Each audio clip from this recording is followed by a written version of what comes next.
Hello, everyone. Welcome back to another episode of Chasing Labels or Spine Number of Chasing Labels. Now, this is, I guess you could say, a holiday episode because this is being recorded on December 22nd. So, this is Spine Number 180, episode number 180. As you can see, if you're watching here on YouTube, I'm trying to be festive. I got my Santa Claus hat on for those of you listening in the audio realm. So let me make sure that I'm actually in frame. Also, I don't know how long this hat's gonna last because I don't know how long the headphones are gonna be able to hold on for dear life. And also, I don't know how hot I'm gonna get by having this hat on. But happy holidays, Merry Christmas, Happy Hanukkah, Happy Kwanzaa, whatever holiday you celebrate. Hopefully, it's going well for you. If you don't celebrate any holiday at all, hopefully things are going well for you in general. So regardless of where you are, what your status is in the world, however you treat this time of year, hopefully things are going well for you. But it is the officially the last episode of the calendar year because the next time we have an episode, we will be in the new year. Of course, we will be doing a couple of things before the end of the year here on Chasing Labels. We just had another episode of Movies Down Memory Lane that just happened this past Saturday. Those of you, please check that out if you haven't already. We talked about the movie About Time. The is it Richard Curtis? Yes. Maybe not Richard Curtis. But we talked about the movie About Time, the movie starring Donald Gleason and Rachel McAdams. Bill Nighy's in the film. It's a movie that's heavily emotional. It's definitely a heavily emotional film for this time of year. But it is Richard Curtis. I was right. I don't know why that name sounded odd to me in the moment. But we talked about that movie this past weekend, so check that episode out if you haven't already, if you're interested. We will be having one more episode of the Unwatched Pile right before the end of the year. I think we will be doing it next Tuesday, which is January 30th. So that will be our next episode of the Unwatched Pile. And in that episode, the tentative plans are going to be to obviously pick out a movie that we haven't seen that's in our unwatched pile, talk about it, pair it up with something else, and then we're probably going to be talking about our favorite new movies of the year. Movies that, of course, been at the movie theater. Obviously, many of them come out on physical media already. They're available sometime on streaming, on digital rental, or digital purchase, whatever the case may be. We'll be talking about that then. That is the plan. And then that will kind of wrap up the calendar year for Chasing Labels. But in the new year, of course, we will continue with what we do here in general. But it's so far, it's been an interesting kind of end of the year when it comes to announcements. I didn't think we were going to have a lot to talk about this week. It wasn't looking that way. But then I started making up the list of notes. And it ended up being a lot more than I expected. So we'll see what we get into here. The goal is ever to make sure the episode doesn't go longer than 4 hours. I'm trying to keep it under 4 hours, but I never achieve that goal, at least not most of the time. But before we get into everything that we get into here. If you're joining me here for the first time, welcome. If you're a returning viewer or listener, welcome back as well.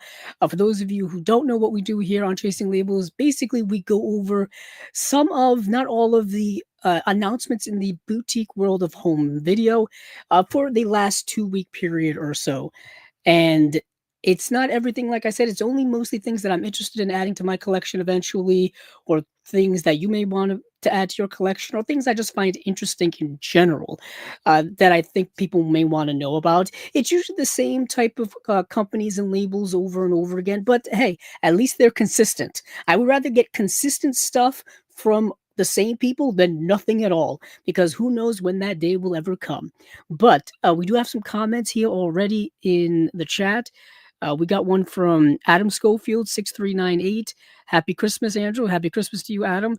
We have another one from Adam Schofield. Been in some shanky watch parties so far this season. Interesting.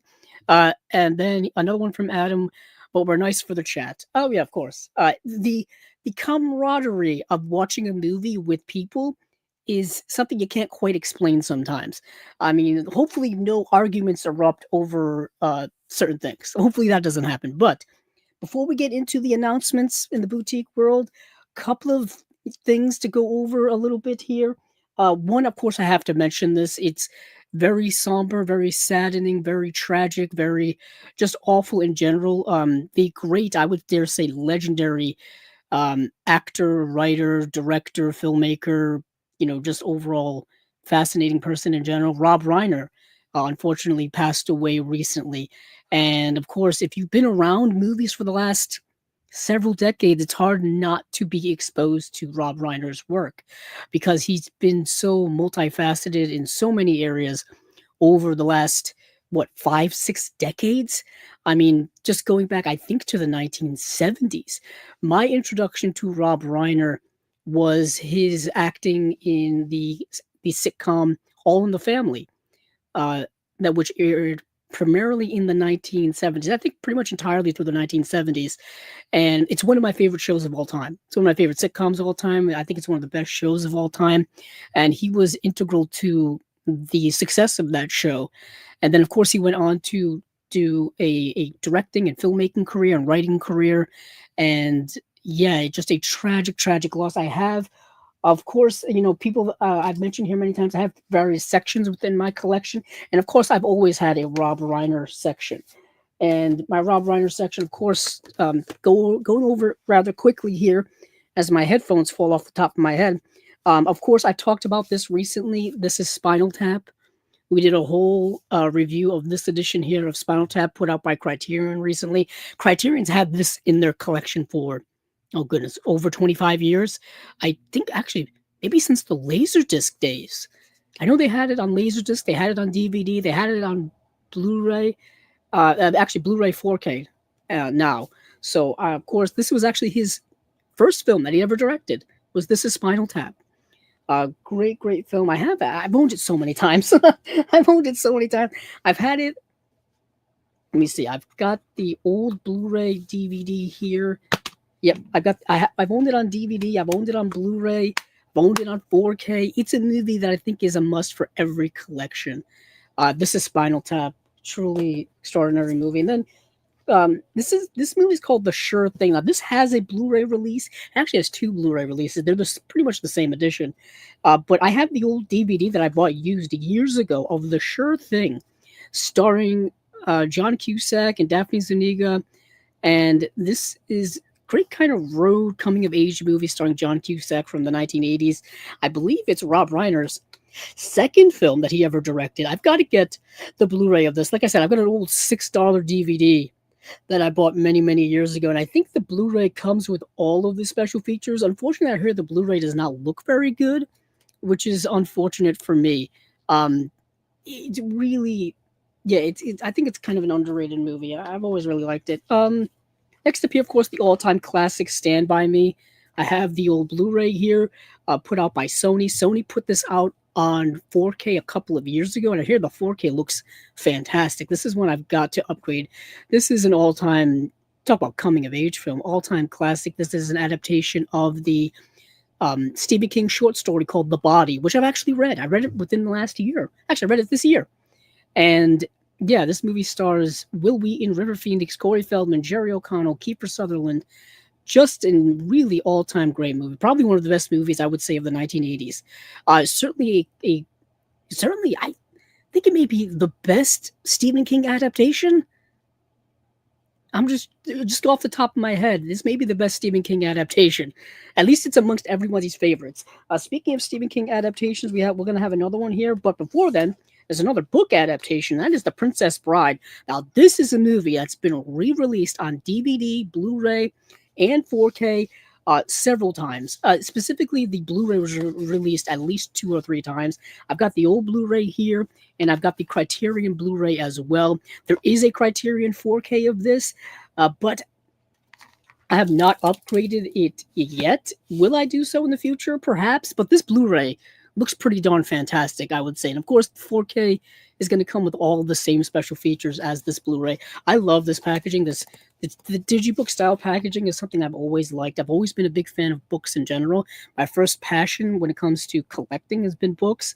So combining my two passions is collecting movies and collecting books into one has always been a winner for me. But The Princess Bride, all-time classic, starring Carrie Elways, as well as so many others. Who else is in this movie? Chris Sarandon, Fred Savage, Peter Falk, Andre the Giant. I remember is in the movie as well.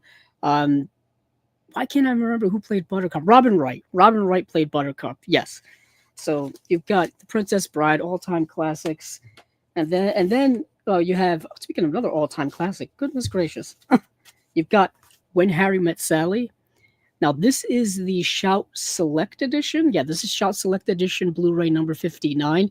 I bought this years ago at Best Buy, of all places, back when Best Buy used to sell movies, which is crazy that I have to say that, because that was literally the place I bought hundreds of movies at. Hundreds. DVDs, Blu-rays. Um, yeah, and then now, nothing. But this is the, you know, one of the greatest romantic comedies of all time in When Harry Met Sally. Billy Crystal, Meg Ryan. The movie still holds up, I think, to this day. Great screenplay by Nora Ephron. Yet again, another Rob Reiner great film. He made such great movies. His run from the mid 80s all the way up to, I would say, A Few Good Men. So you'd say mid 80s to mid 90s is really unbeatable. It's really fantastic. And another one part of that run is Misery, another Stephen King adaptation. And this is coincidentally something I also read the source material of this year as well. And this movie was written by William Goldman, great adaptation of Misery. Is it a one-for-one adaptation? No, now that I've read the source material is much darker, actually. If you think this movie is dark, go read Stephen King's like original works for some of his adaptations. They're much, much darker. And yeah, this of course stars James Caan, Kathy Bates. Yeah, really great movie. And this is a really loaded release, stacked release. Now, this is also available on 4K from Kino. I believe it's still in print. And I have to check to see if all of the special features on here are also on that release. But if you only have this release, you still get a wealth of special features for Misery. And then I have the old Blu-ray of A Few Good Men. I've had this in my collection for probably 15 years. I think this is an essential film for everyone's collection because it is so, so good. Written by Aaron Sorkin, obviously directed by Rob Reiner, but it stars Tom Cruise, Jack Nicholson, Demi Moore's in the film as well. And this has that most iconic scene, you can't handle the truth, all of that. But great screenplay, great acting, great film. And for me, one of the best movies of the 90s. Really one of the best movies of the 90s. There's a Blu-ray of this put out by Sony as well that I hear also looks fantastic. So I've got to get that too, because this is an older Blu-ray. This must be from 2007. This Blu-ray's from 2007. So you need to get an upgrade for A Few Good Men. And then for me, that's kind of where my Rob Reiner collection ends a bit. I don't have anything past A Few Good Men because I think his career kind of tapered off a little bit after that. So I've got to get some other things. I have one coming in the mail, The American President, which is also really, really good. I saw that movie about 15 years ago, and I've always wanted to get the Blu-ray. I've had it in my Amazon cart, to buy later for, oh goodness, since like 2012, 2013. So that's finally coming. Coincidentally, I think that's going to arrive on Christmas Eve of all times. And so that's a kind of appropriate. You get the gift of Rob Reiner on Christmas. That's really nice. But I also did end up getting his most recent film, and unfortunately, which will be his last movie, and that is the sequel to Spinal Tap, which is Spinal Tap 2, The End Continues. Now, I bought this a 4K Steelbook. There is a regular Blu-ray and there's a 4K Steelbook that's put out by I believe Decal Releasing. And the main difference, obviously, other than one being the 4K and one being the Blu-ray, is the 4K, I believe, comes with deleted scenes and the Blu-ray comes with no special features at all, which is unfortunate. And I've been seeing that happening a lot recently, where certain companies are only putting special features on the 4K release, which is not a good sign of things. I don't like that. I don't like the fact that we're already having to choose between getting a 4K release or getting a Blu-ray release because they're not doing combination releases that much anymore. At least some mainstream studios are not. Even boutique label studios, Arrow doesn't do combination Blu-ray and 4K release. They haven't done them for what 2 years now, something like that. So I'm really not a big fan of that at all. I want to get everything all in one package. Have one complete release of it. So if you're interested in getting Rob Reiner's unfortunate final film because of his tragic passing, the 4K, at least this 4K here in the region A land, is put out by I think Decal Releasing. I should probably check up on that. Yeah, I think it's Decal Releasing. Yeah, it is. I see their logo here at the bottom, and it comes with a special feature. It comes with deleted scenes. So that's kind of the only feature. So I got that here. Those of you who are interested, there is artwork on the inside, and of course the one disc here. No digital copy for it. That's another thing. This doesn't have a digital copy. I don't think the Blu-ray does either. But anywho, I wanted to pay a little bit of tribute to Rob Reiner, who has been honestly, Rob Reiner has been part of my entertainment viewing life forever. I mean, literally since I was a kid. Like I said, I started watching reruns of All in the Family on TV Land in the 90s. And that was where I first was exposed to Rob Reiner.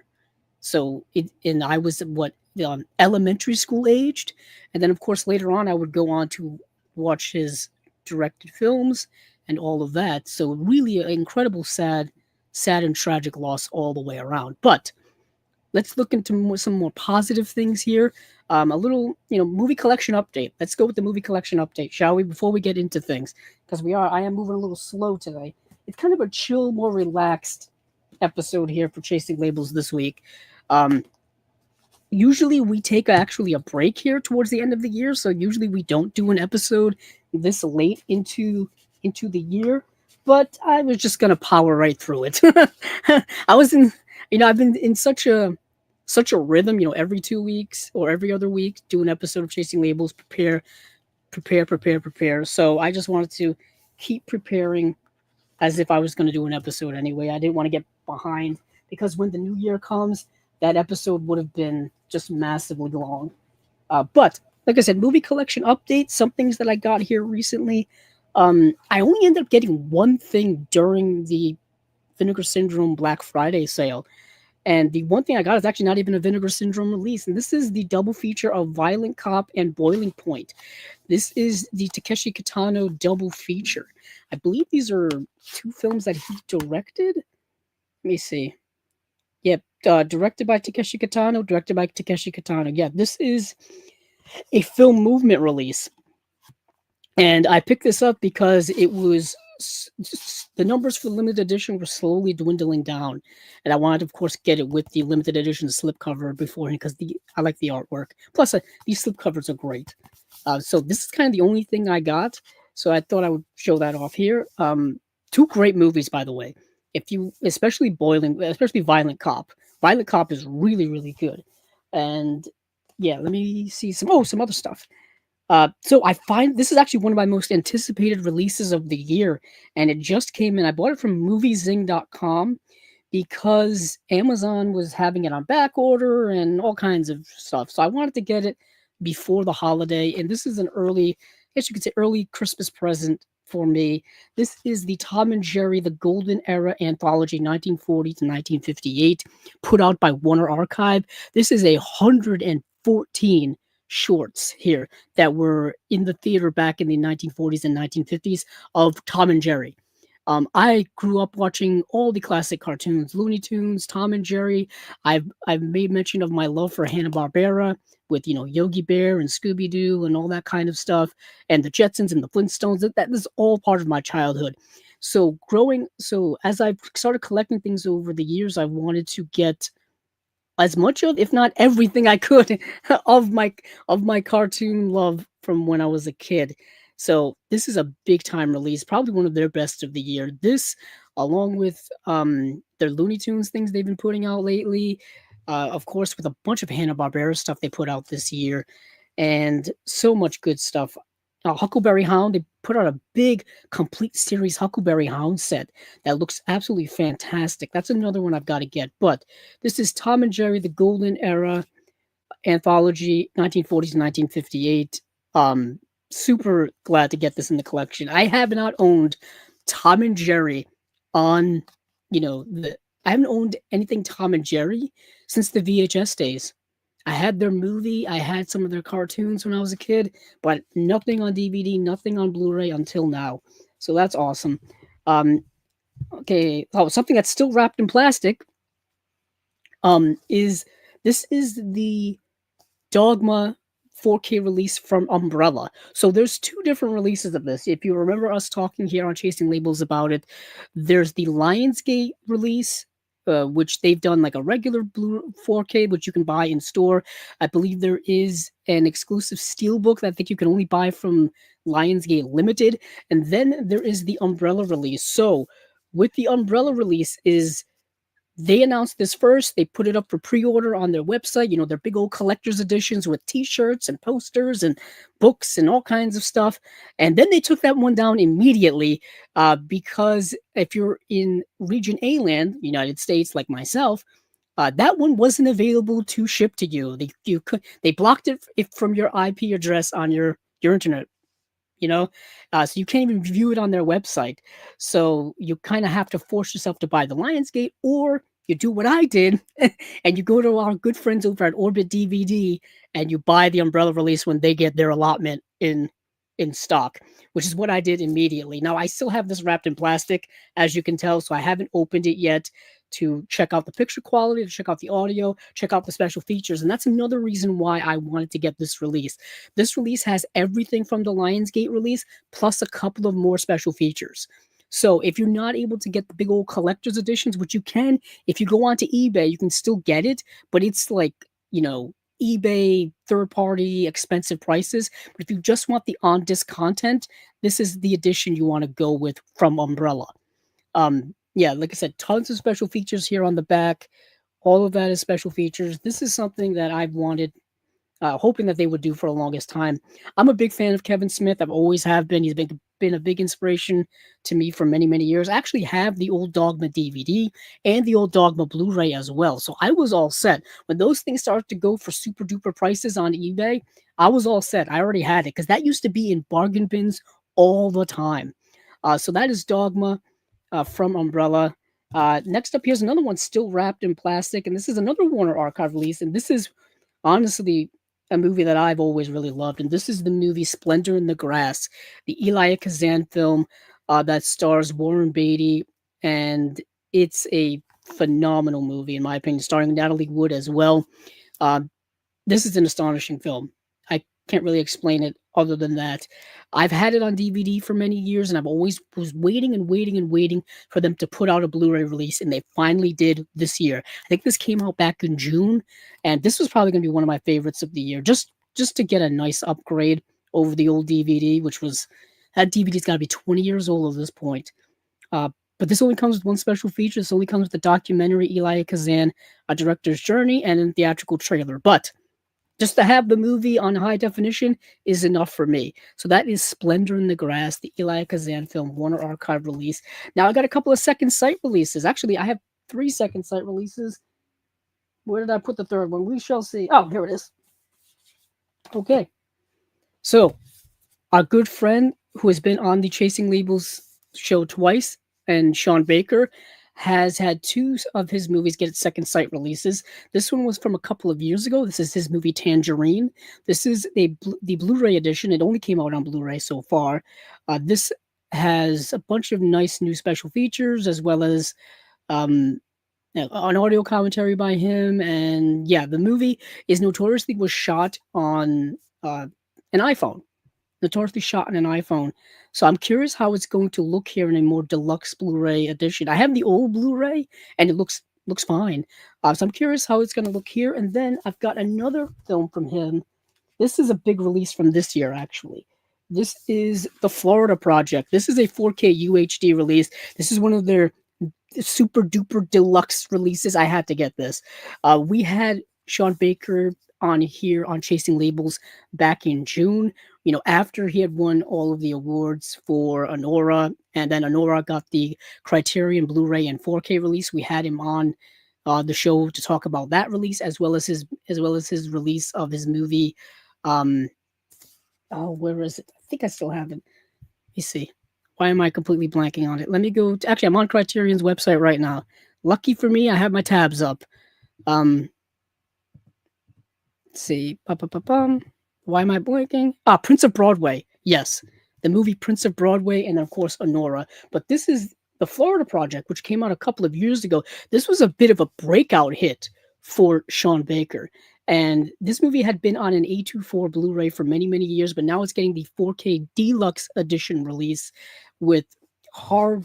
Is that a hardcover book? Yes, it is. Hardbound book, all kinds of stuff. And this is something I'm going to wait to do a proper review of because I still have to watch it, watch the contents, all that kind of stuff. I literally just got this in the mail like within the last week. So let me see. I've got these two. I'm running out of room to put any of this anywhere. Let me move this over here. Another second sight release. I always save the second sight releases for like the holiday season. Reanimator. Here we go. Reanimator. So, this just came out. Literally got this in the mail today. So I haven't been able to delve into it, but for those of you who know Reanimator, it's been available from Arrow for many, many years on Blu-ray. It's a all-time, I would say, horror cult classic, you could say. And it's so well known. It's so well known. I don't really have to explain it to people, but I've never owned it. I wanted to get the Arrow Blu-ray for years, and I just never did. And now I've got the second sight 4K. There you go. Also, what I'm waiting on, and hopefully it comes in this week or next week, is Possession. So Possession is, I think, going to be my number one release of the year, or definitely a candidate for release of the year. I'm actually checking on my order right now. This is not what you're supposed to do while you're live on the air. Is check your orders for stuff.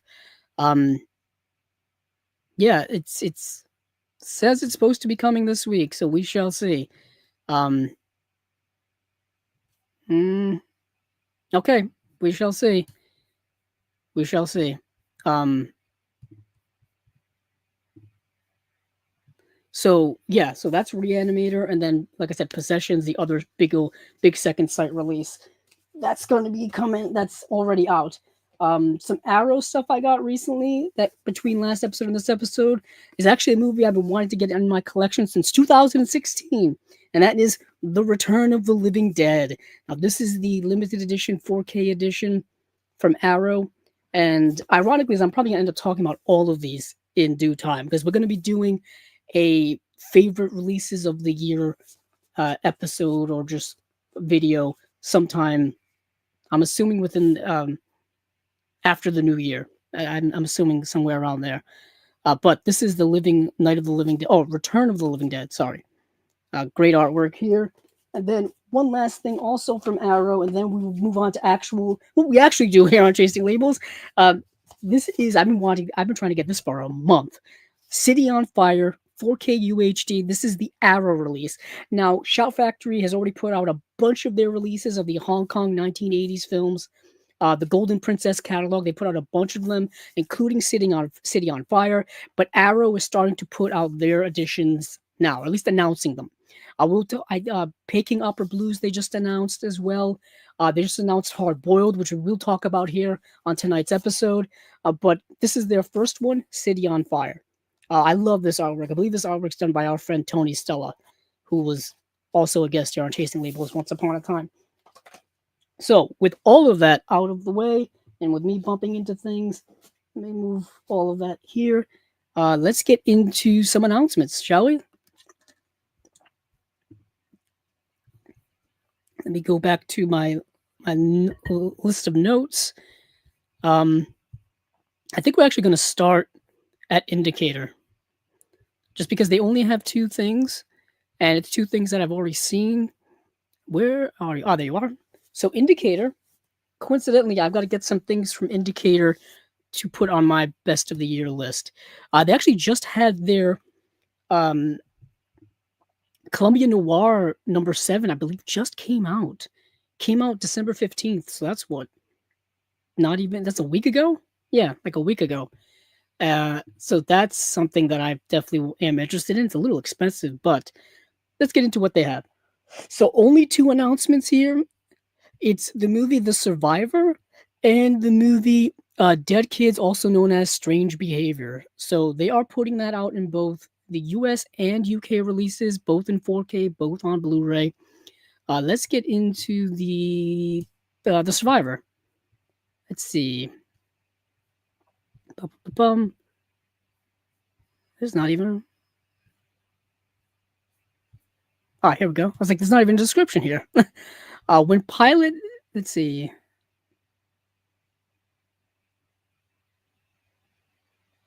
Robert Powell, Jenny Agutter, and Joseph Cotton star in The Survivor, a terrifying tale of supernatural horror from director David Hemmings.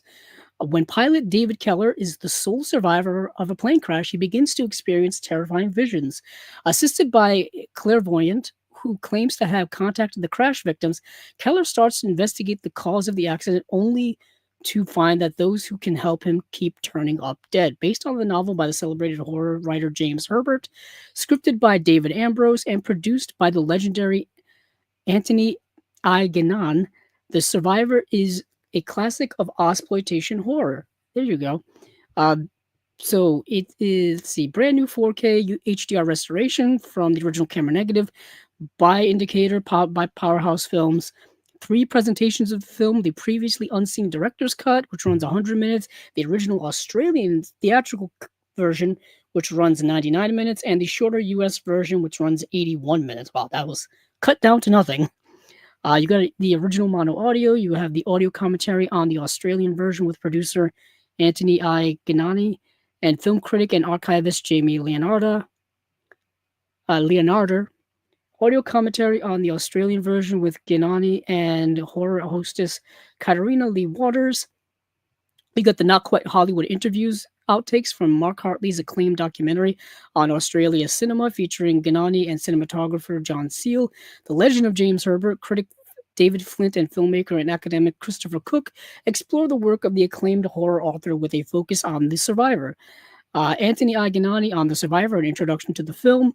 Clapperboard The Survivor, which has excerpts from the Australian TV program featuring behind-the-scenes footage and interviews with the actors. And then we have an archival TV interview.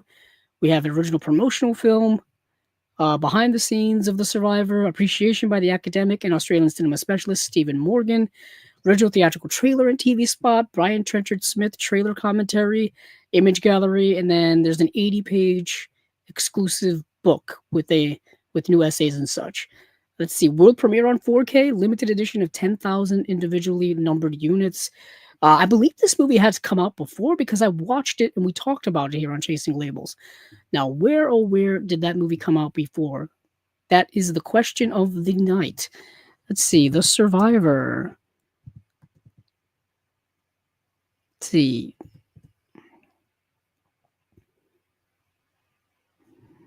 Ba-ba-ba-bum. Oh, okay. Okay, so it got an Ozploitation Classics release from Umbrella in 2022. That must be where I first watched it and probably talked about it. So, several years ago, and they've gone away from it now. Umbrella used to have like sublabels. They would have like Ozploitation Classics and like cult classics and stuff like that. And one of them, one of the most popular lines was the Ozploitation Classics. They did so many of those, and one of the releases was Survivor, or The Survivor rather. I remember liking the movie. I like I said, I haven't seen it in 3 years. I haven't seen it in 3 years. But this release here, the 4K edition, is region free. Let me check if the Blu-ray is region free or not. Let's see. The Blu-ray is the Blu-ray is region free as well. So there's a US and UK release of that. Next, we have the movie Dead Kids, also known as Strange Behavior. Let's see. Where are you? Oh, yeah. Michael Murphy, Dan Shore, and Fiona Lewis head the impressive cast of Dead Kids, also known as Strange Behavior, a darkly comic blend of horror and science fiction from director Michael Laughlin. Let's see. In a small Midwestern town, police chief John Brady investigates a bizarre series of murders as the corpses pile up. All signs point to the hellish mind control experiments of a twisted scientist. Co-written by Bill Condon, with a soundtrack by Tangerine Dream, and produced in New Zealand by the legendary Australian producer Anthony I. Gennady. There you go. And yeah, so we've got brand new 4K HDR restoration from the original camera negative by Powerhouse Films. 2 presentations of the film: the original Australian theatrical version, which runs 102 minutes, and the US theatrical version, which ran 100 minutes. So the Australian version was titled Dead Kids, and the US theatrical version was titled Strange Behavior. You have the original mono audio commentary with director and co-writer Michael Laughlin and filmmaker David Gregory. That's from 2014. Audio commentary with co-writer Bill Condon and actors Dan Shore and Day Young. Interview with actor Michael Murphy. Lasting bonds. Actor Fiona Lewis fondly looks back on the film's production. An actor's dream. Interview with actor Day Young. The effects of strange behavior. A very delicious conversation with Dan Shore. Podcasting After Dark. Dan Shore excerpts from a career-spanning audio interview. Not Quite Hollywood. You get the interviews from that documentary, which I actually have. I have it somewhere. Hold on. I don't know where it is. I thought I had it next to me. I may, but I don't know. I saw it the other day, and I was like, "Oh, that's I got to do something with that." So, where was I? Oh yeah, Lightning Strikes, new presentation of a 2004 interview with Gennady about the films. Perfect Strangers, appreciation by the academic and Australian cinema specialist Stephen Morgan. Isolated score, original theatrical trailers, Patton Oswalt trailer commentary. That's kind of cool. You have the limited edition exclusive 80-page book with essays. This is a world premiere on 4K UHD, and it is region free. Well, the 4K is region free, and I believe the Blu-ray is as well, because it's available in both the UK and the US. Yet again, this is another movie that I saw a couple of years ago. Where did I see? I think this was another Ozploitation movie. Yeah, this was another Ozploitation movie put out by Umbrella back in 2022. That's where I saw this as well. Okay. See, I'm making connections here. I'm making connections. I'm making connections. So that is it from it. Like I said, it from Indicator. Just these 2 releases. And when are these coming out? Actually, probably should have said that. These are their March releases. These are their March releases. There you go. Okay, let's see. Where do we want to go from here? We did Powerhouse / Indicator. I do want to save Arrow probably for the end. Actually, I'm saving Criterion for the end. That's actually really tough. Yeah, Criterion's saving for the end because they've got Killers of the Flower Moon. So Arrow and Criterion will be our headliners, and the rest we will do. So Imprint I'm going to do now because I've got Imprint up. There's a lot to go over. I don't think I'm going to go in as detailed as this. Like I said, I want this to be a kind of laid back and relaxed holiday episode of Chasing Labels. I've got my candy canes that I'm almost dropped and broken to oblivion. So I got my candy canes here, got my hat on, which it is getting increasingly warmer as the show goes on. So let's see what we got here from Imprint. Imprint is going off this year, by the way. Imprint is a candidate for like best label of the year in terms of just sheer output of stuff. They may be up there.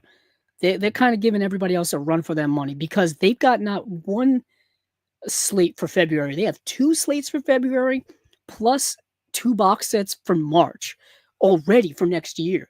That not let alone what they've done this past year, which has been monumental. They've done so much. So let's get into their February bundle pack number 2. Let's get into all these titles. So we have The Fabulous Baker Boys, The Fan, Mr. Jones, Wrong is Right, True Colors, and Racing with the Moon. Now, these may sound familiar because some of these have been released by other labels before. Specifically, off the top of my head, Racing with the Moon has an edition from Fun City Editions, which actually just came out earlier this year. I have it. I'm probably going to mention it in my uh, favorite releases of the year episode because I really like the movie. I actually have to get one more release from them before we shoot that video. But anywho, that's just my inner monologue coming out. So, let's see, The Fabulous Baker Boys. Let's go with this one first. Yet again, I want to be rather relaxed about this because there's a lot of these to go through. So, The Fabulous Baker Boys is a movie from 1989 starring Jeff Bridges and Beau Bridges. They're brothers in real life. They're brothers in this movie, and the movie also stars Michelle Pfeiffer as well. So they are a they are a band of like traveling performing musicians, and like they play like lounge music, like at like swanky restaurants and clubs and stuff while people are sitting down and having drinks or eating, and they're playing on the piano. They're talking to the audience, and they're lounge performers essentially, and they decide to add a third person to their act because their act is getting a little I would say not unpopular but boring, a little boring. So they decide to add a singer to the mix, and they audition singers, and the best one they find is portrayed by Michelle Pfeiffer, and she introduces another element to this brotherly uh, relationship they've got going on. It's not quite antagonistic, but if you have siblings, specifically if you have a brother or a sister or something like that, you understand that there is always this interesting relationship you have with one another. Where it can be antagonistic, it can be like rivalry-ish, it can be it's just complicated in general. No matter I think how great a relationship you have with your brother or sister or whatever the case may be, there's always something there. And this movie definitely explores that between Beau and Jeff Bridges, their characters on screen. Jeff Bridges' character is kind of more laid back. He's kind of playing a precursor to the dude from Big Lebowski. Not quite that level of relaxed, but you know what I'm saying. He doesn't really talk a lot. He doesn't really get involved. He kind of just like goes with the flow of whatever his brother's doing. Beau Bridges, on the other hand, is managing everything. He's the one doing the bookings. He's the one, choosing the music. He's the one who is kind of leading the band when it comes to interaction with the audiences and starting the songs off and all this kind of stuff. And so he's the one who's way more active in this band. And they have a little back and forth and stuff and whatnot. But Michelle Pfeiffer's character introduces another element of complications to the thing. Her and Jeff Bridges' character get a little bit of a romance relationship going on, and she's becoming, super popular, and they're getting more success because of her. All this kind of stuff. But I like the movie, actually. And needless to say, I like the movie. It's a little tonally all over the place, but I just love Jeff Bridges so much as an actor. I watch him in anything, doing anything. And I actually rather like the movie. It's called The Fabulous Baker Boys. Let's see what we got for special features. Um, let's see. Audio commentary with writer-director Steve Kloves and film historians Julie Kurgo and Nick Redman. So, Steve Kloves has not directed many things. He's mostly a screenwriter. He wrote like all of the screenplays for the Harry Potter movies except for one. Like I don't think he wrote the screenplay for Order of the Phoenix, but I think he wrote the screenplays for all of the other ones. That's probably where people most notably will know him from. I want to say that this movie got a Blu-ray release from Twilight Time, because anytime I see the late Nick Redman's name on something, it always brings me back to. Okay, maybe not. Yeah, hold on. The Fabulous Baker Boys, because it always brings me back to. Yep, there was a Twilight Time release of this in 2015. There was also a MVD marquee collection release of this from 2022. And then, of course, now there is one from Imprint coming out in 2026. So we shall, let's see, let me move along with the special features. There's another audio commentary by the photographer, by director of photography Michael Ballhaus, who's one of the best in my opinion.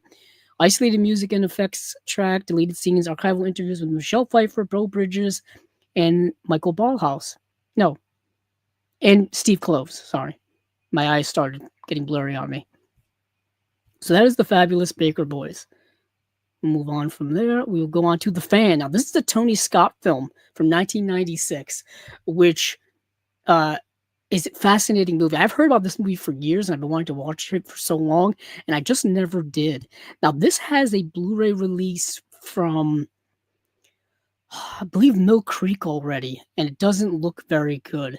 Hopefully, this one looks better. So we have, yeah, this movie also stars Benicio del Toro, John Leguizamo, Jack Black's in the movie. I think he's in like one scene. Ellen Barkin. Hans Zimmer does the score of the movie. So if you've never seen this movie before, here's the synopsis. Starring Robert De Niro and Wesley Snipes. I should probably say that off the top. They're the main leads of the movie. When the San Francisco Giants pay center fielder Bobby Rayburn $40 million to lead their team to the World Series, no one is happier or more supportive than number one fan Gil Renard. So when Rayburn becomes mired in the worst slump of his career, the obsessed Renard decides to stop at nothing to help his idol regain his former glory. And that's the case. So you got a super fan here in Robert De Niro's character who becomes obsessed and more obsessed over the Wesley Snipes' character of Bobby Rayburn. And to the point where he will do anything to help his favorite player get out of this hitting slump that he's in. And it just escalates and escalates and escalates. It gets crazier and crazier. And Robert De Niro plays it very well.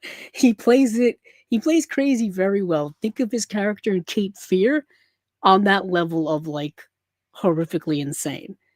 And that's Bobby De Niro in this movie.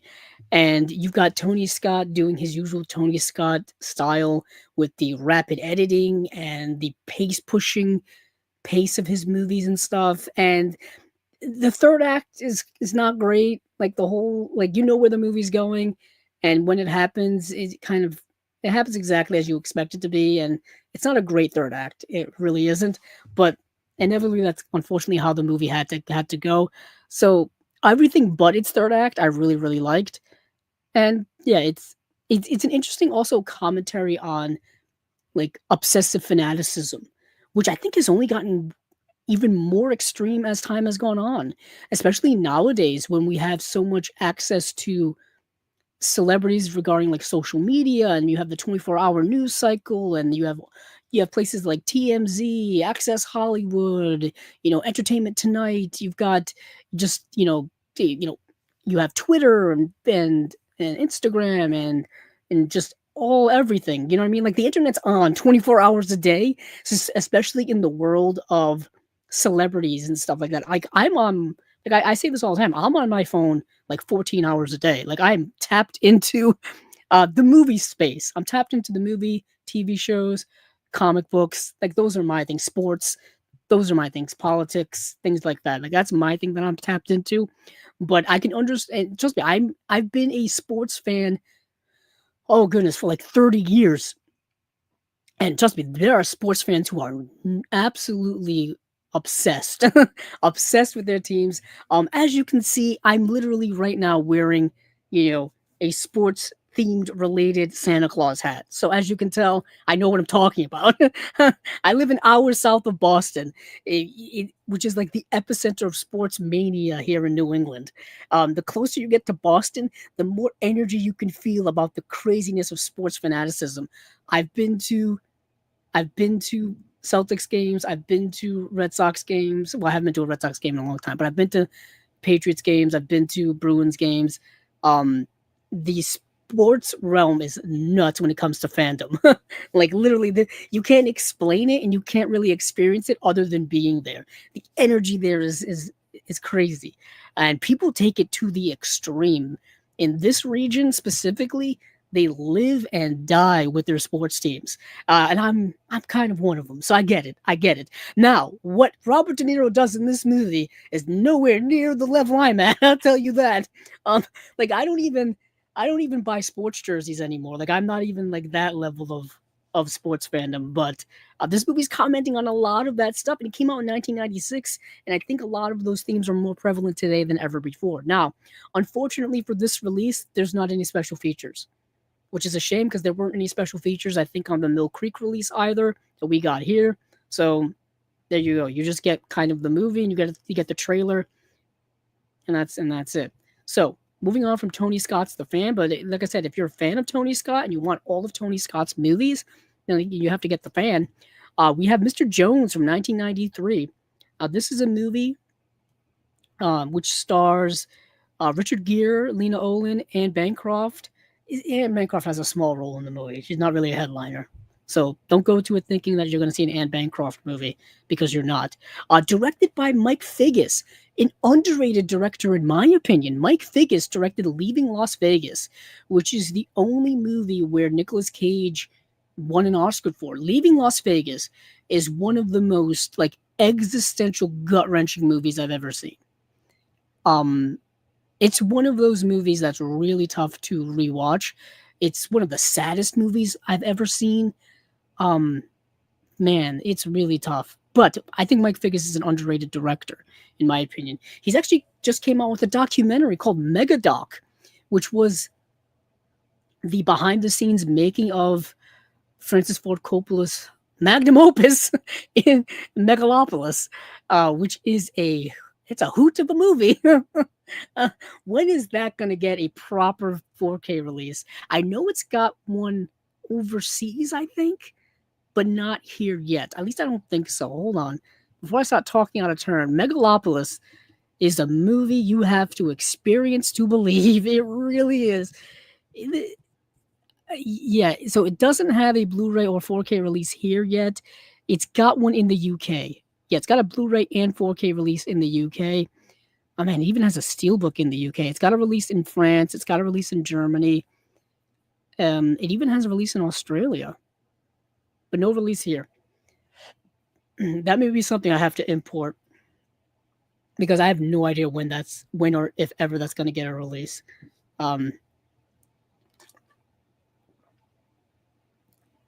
Truly, a movie to behold. I've seen it, and I can't explain that movie to somebody. You really can't. But Megadoc is the documentary about the making of that movie, directed by Mike Figgis. And I just want to see if I'm actually getting that right. Yeah. That's what that's about. But obviously, back in the day, Mike Figgis directed this movie called Mr. Jones, which is interesting. Let me run down the synopsis here they've got. Impulsive, irresponsible, irresistible, Mr. Jones is a man who effortlessly draws people to him with his infectious charm and fascinating energy. Intelligent, dedicated, respected Dr. Libby Bowen is a psychiatrist who, despite all her training, is totally unprepared for Mr. Jones. Awarded 3 out of 4 stars from Roger Ebert, who described the film as worth seeing for Gere's transitions from highs to lows, which are so convincing that we really do feel in the presence of mental illness with all of its seductive interior logic. Yes, so this movie is about mental illness, but it's an interesting take on it.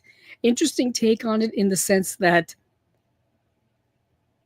you are following this character portrayed by Richard Gere of Mr. Jones, who clearly has mental illness, whether it is schizophrenia, bipolar disorder, or something of the like. He clearly has it, and he clearly is resisting any treatment for it, which is something you hear about very often in real life, all the way up to today, where people who are suffering from some type of mental illness, who don't want to seek treatment for it, don't believe that they're sick, don't believe that they need treatment or that there's anything wrong with them. And you see that to this day. So this movie's contemporary from that perspective. Where the movie kind of goes a little bit off book is he begins this kind of relationship romantically with his therapist, which is kind of weird. And it's weird from both perspectives, specifically from the doctor's perspective, because I don't feel like it's wholly convincing. But anywho, the movie kind of is playing up all of that.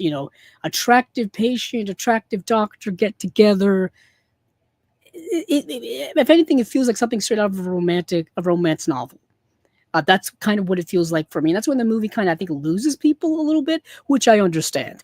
Anywho, I think Richard Gere's acting in the movie is very good, very convincing. It's a very interesting backstory with him and all of that, and it's an interesting exploration of mental illness from a 1993 perspective. I think our perspective on mental illness is a lot different now than it was back in 1993. Unfortunately for this release, this is also something where there are no special features for it at all. So all you really get is the movie. That is it. And that is Mr. Jones, directed by Mike Figgis from 1993. Next here is actually a movie I didn't get to see. Wrong is Right. So I'll for time purposes, we'll skip that. But True Colors I did see. Now, True Colors is a movie starring John Cusack and what's his name? James Spader. Imogen Stubbs, Mandy Patinkin's in the film. Richard Widmark is in the movie as well. A cutthroat political drama from Oscar-nominated director Herbert Ross, who directed Footloose and Play It Again, Sam. Two best friends, one aiming for a career in politics, the other the Department of Justice. Their friendship is tested when one discovers the other is involved in corrupt dealings. So, you got these two friends who met in college, John Cusack and James Spader. They're college roommates. They're both in like law school together and all this kind of stuff. And John Cusack goes into politics, and James Spader becomes a lawyer for the Justice Department. And John Cusack, like I said, gets into politics, and he runs for Congress. And James Spader is investigating him, or part of the investigative team, investigating him in some shady dealings. Some money things, finance things, getting in bed with corrupt individuals, stuff like that. Political things we all know exist in the real world is displayed in the movie here. And it's about their friendship and ups and downs and things like that, their career paths and things like that. It's an interesting movie commenting on political corruption and friendship and the complications those two tend to go together. And yeah, I thought the movie was fine. This release here only has an audio commentary by film historian and critic Matthew Asprey Gere, and that's it. So that's the movie True Colors from 1991. So a relatively young James Spader and John Cusack. Like I said, I already talked about Racing with the Moon. I have the Blu-ray of that already from Fun City Editions, which came out earlier this year. Actually, let me get it. Let me get it off the shelf so I can do a little compare and contrast when it comes to the special features.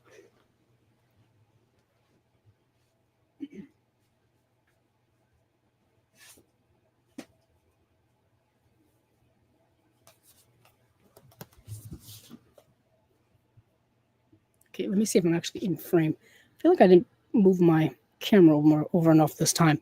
But, so here's my Fun City Editions edition of the movie Racing with the Moon, starring Sean Penn, Elizabeth McGovern, and Nicolas Cage. Let's see, get this back on. So, for the sake of everything in the world, let me see what we have here for special features.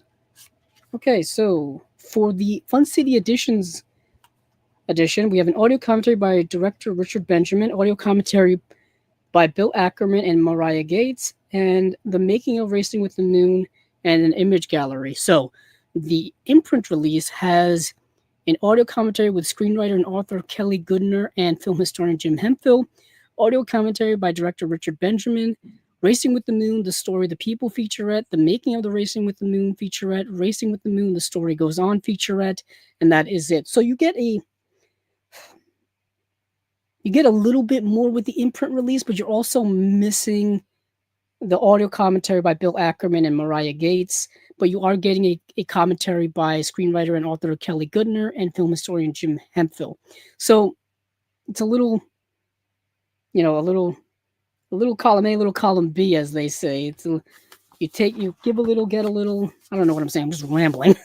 But um, either way, I really like the movie a lot. For those of you who have never seen the movie, it's a period piece that takes place, I believe, during 1953, 1943. Sorry, 1943, and it's a bit of a coming of age film with Sean Penn, Nicolas Cage, and it's like right before they're about to go uh, enlist in the army and stuff like that because of World War II.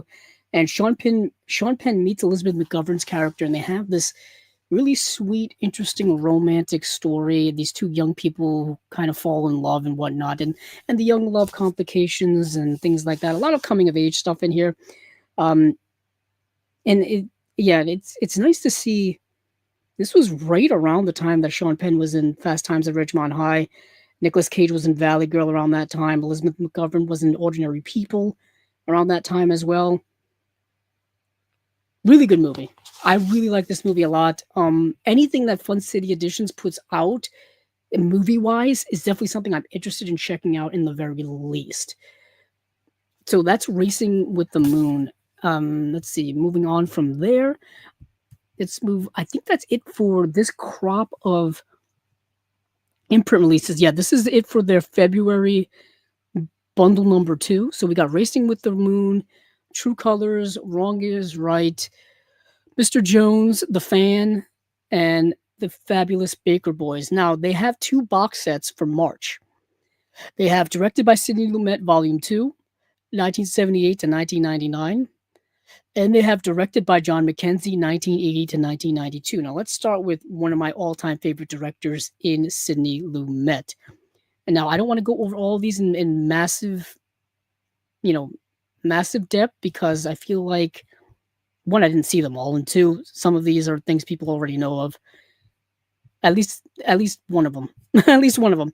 So we've got. Let me see, what movies do we have here? If it was a nice list. So we have The Wiz, Daniel, A Stranger Among Us, Critical Care, Gloria, and that's it. Okay, so let's start from the very. Actually, we already know The Wiz, because Criterion just put this out on Blu-ray and 4K UHD, I believe, this year. So that's already been available. I have it in my collection. Actually, I just got it as part of. It's over there. Actually, it's over there. Never mind.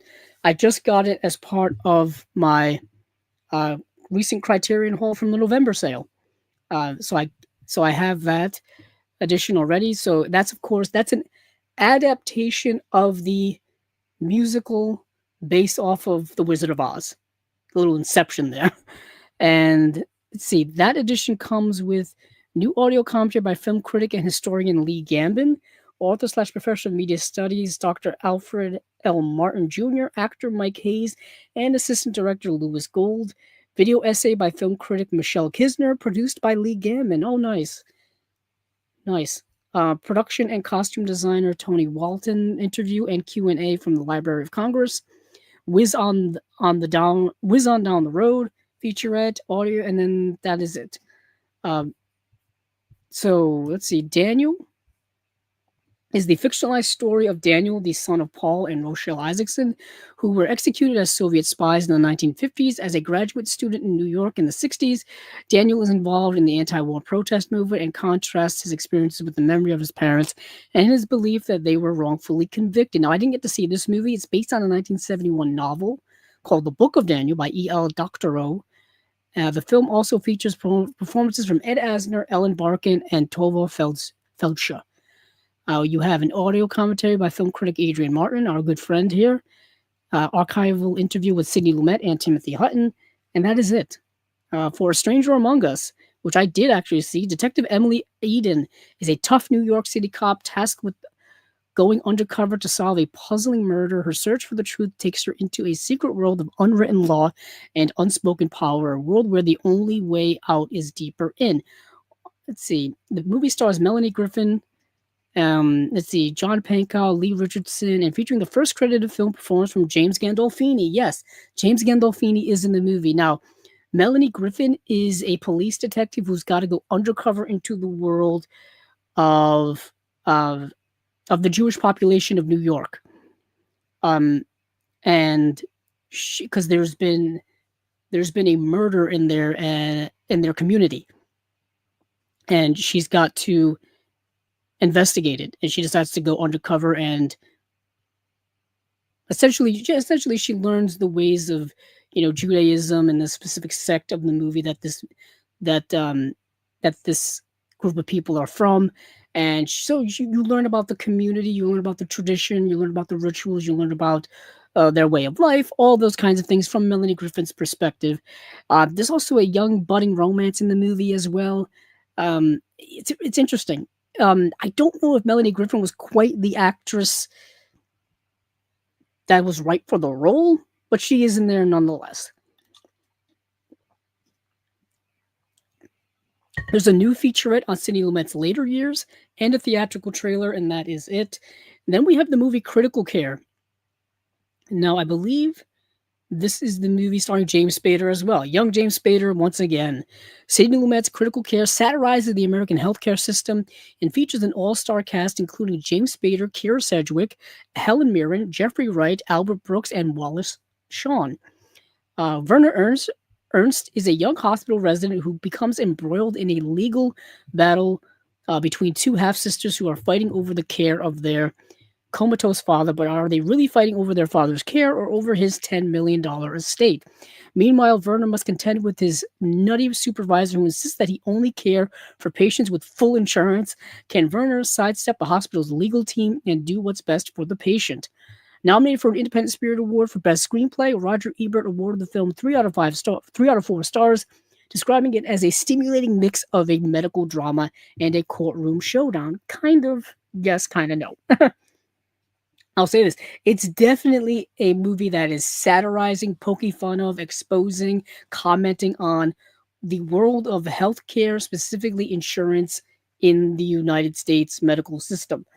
And as someone who has been in it since I was 3 years old and been involved in it, I would say, due to various illnesses and kept medical and consistent medical care for like over 35 years, it definitely nails it. It definitely nails it.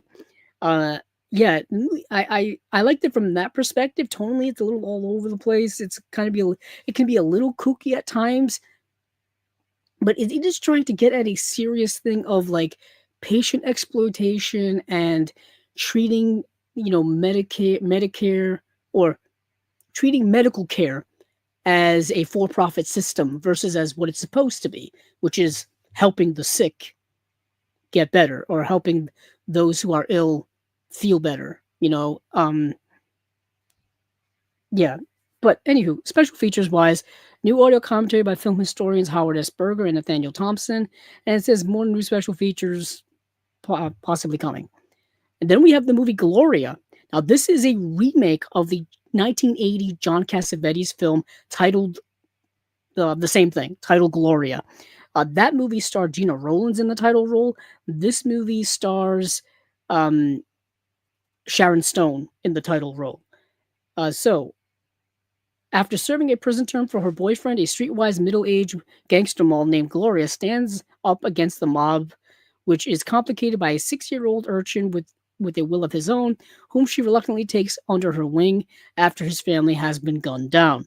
So, you've got Gloria portrayed by Sharon Stone. She gets out of prison. She tries to go back to her old gangster boyfriend, her old life, and decides, yeah, it's not for me. or she kind of goes against it now because she wants her money. She wants to get out. They promised her, hey, if you take the rap for this, which is a crime she didn't commit, if you do the prison term, we'll take care of you once you get out. And they decide not to take care of her, so she decides, hey, I don't want anything to do with you anymore. But meanwhile, they've taken in, well, not taken, they've kidnapped essentially a young boy whose family they've gotten rid of, and they don't know what to do with them. So she basically steals this kid from them, who has this disc once again, it's one of those disc situations where it's a disc with information um, that is important to them. I think it's got a list of all their business dealings and finances and stuff like that. So he's got this disc, and they want it back, and they want to get rid of the kid. They want to get rid of her. So they're chasing her throughout the whole movie. That's the premise of the movie. Meanwhile, she and the kid become like close, like a pseudo parent child relationship starts forming. There you go. That's the movie. There's a making of featurette on here, and that is it. Right on. All right. So that is the Sidney Lumet box set volume 2 from Imprint. Now, the next one I'm going to go over even quicker because I didn't watch any of the movies from it. um, you have directed by John Mackenzie, 1980 to 1992, Imprint collection. And this has The Long Good Friday, The Honorary Consul, The Fourth Protocol, and Ruby, which is making a worldwide first on Blu-ray release. So The Long Good Friday is a movie that many of you probably are aware of. It's the gangster movie starring the great Bob Hoskins, as well as Helen Mirren. She's in that film as well. She actually plays a gangster mole in that movie, coincidentally enough. And the movie's excellent. It's got a Blu-ray release from Arrow. It's got a 4K. It also has a 4K release from Arrow. It's got a 4K and Blu-ray release from Criterion. I know because that's the one I have. Let me take a quick gander behind me. See if I can find it on the shelf. Oh, it's probably up top.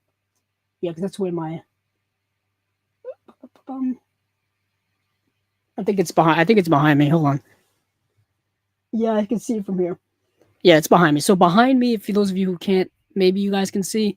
Yeah, behind me. This is the back half of my drama section of my collection. So I've got everything from, I think, like K through Z. I think is behind me. So anytime I think of something K through Z, I look behind me to see, hey, where is that on my shelf? But that's my drama section behind me. So I do have it up there because I decided to get the Criterion edition versus the Arrow edition because I think there was some special feature on there that I wanted that wasn't on the Arrow release, and the Arrow release had something that the Criterion release didn't have. So it's a whole big thing. Anywho, let's see what the Long Good Friday has in store for us. In the late 1970s, Cockney crime boss Harold Shand, a gangster trying to become a legitimate property mogul, has big plans to get the American mafia to bankroll his transformation of a derelict area of London into the possible venue for a future Olympic Games. Excuse me. However, a series of bombings targets his empire on the very weekend the Americans are in town. Shand is convinced there is a traitor in his organization and sets out to eliminate the rat in a ruthless fashion. Let's see. For special features, we've got audio commentary by director John Mackenzie, Bloody Business, Making of the Long Good Friday documentary, interview with the casting directors Simone Reynolds, interview with costume designer Tudor George, interview with actor Rob Walker, and a theatrical trailer. And let's see, the other movies here, I didn't get to see Honorary Consul, but I know Michael Caine is in that movie, Richard Gere's in that film. I think Bob Hoskins is in it as well. Yes, I should have watched it. It's based on the 1973 novel by Graham Greene. I should have read that. I should have watched this. The Fourth Protocol stars Michael Caine, Pierce Brosnan, and Ned Beatty. I believe that's a political thriller. Yes.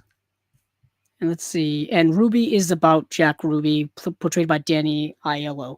Jack Ruby famously killed, what's his name? Why am I blanking on who shot Kennedy? I almost said John Wilkes Booth. Lee Harvey Oswald. Yes.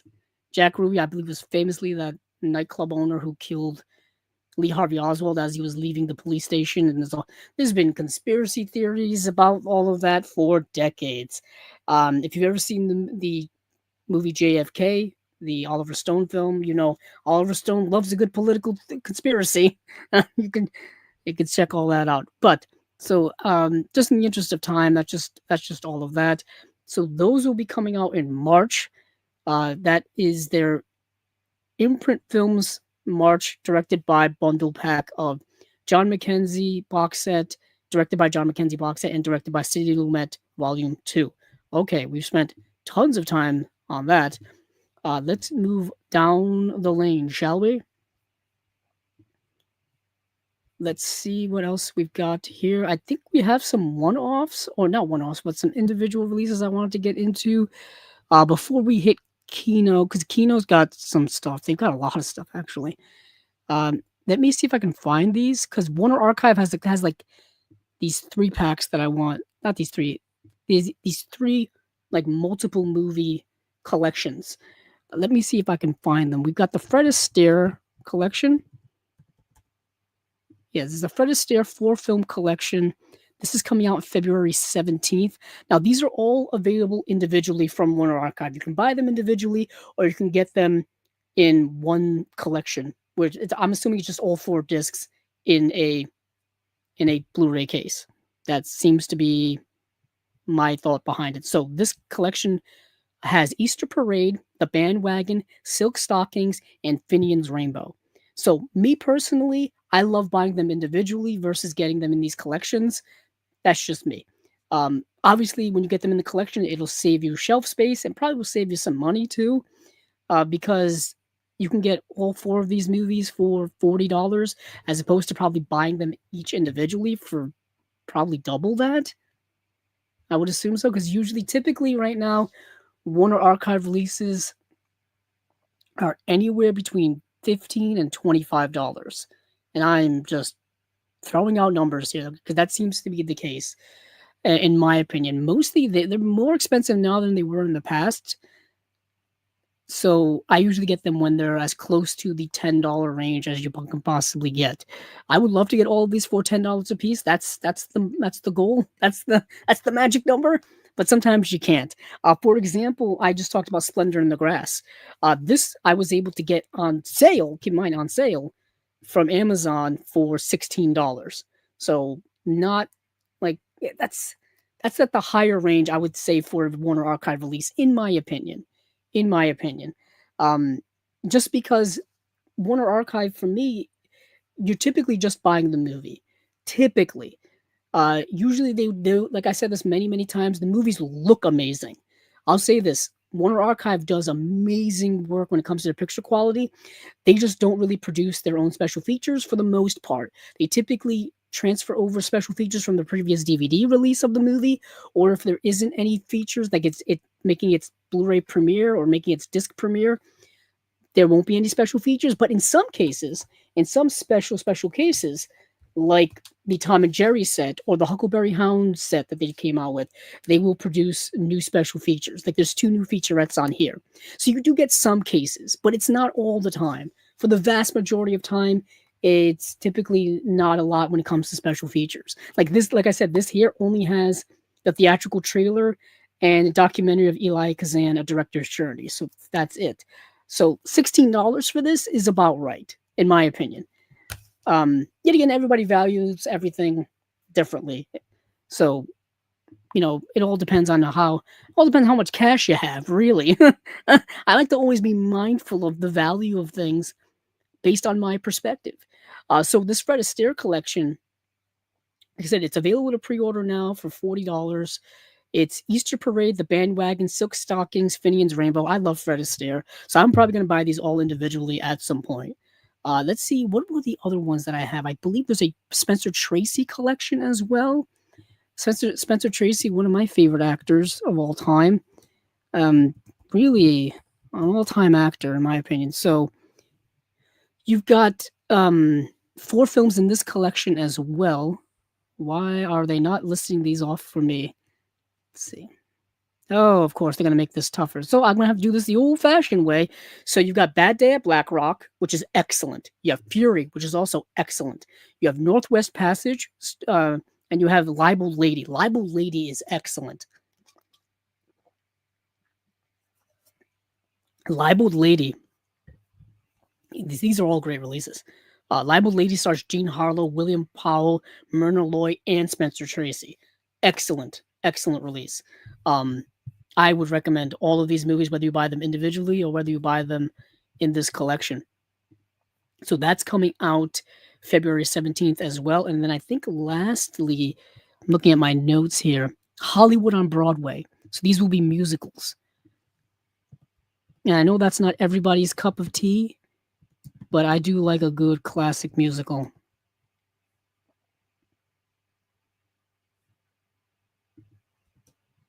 I don't even think. Hold on. Oh, is that? Hold on. Oh, it's called Broadway on the Big Screen. My bad. I wrote in my notes Hollywood on Broadway. It's Broadway on the Big Screen. Now this comes with 6 movies. This is coming out February 17th as well. You have Brigadoon, Guys and Dolls, Damn Yankees, Gypsy, The Pajama Game, and The Boyfriend. Okay. Yet again, these are all individual. You can buy these all individually, or you can buy them in this collection here. Now, with this collection here, yeah, it's $60, so each movie is $10. That's good value. That's really, really good value.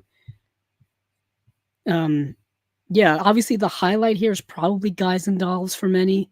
Brigadoon, I know, is very popular. Damn Yankees, Gypsy, I believe, starring is that the Natalie Wood film? No, Rosalind Russell. Sorry, no, Natalie Wood is in the movie. Yeah, it's Rosalind Russell, Natalie Wood, Carl Malden. This is the Mervyn LeRoy film. Yeah, this is my stuff. I love. Like, my goal is if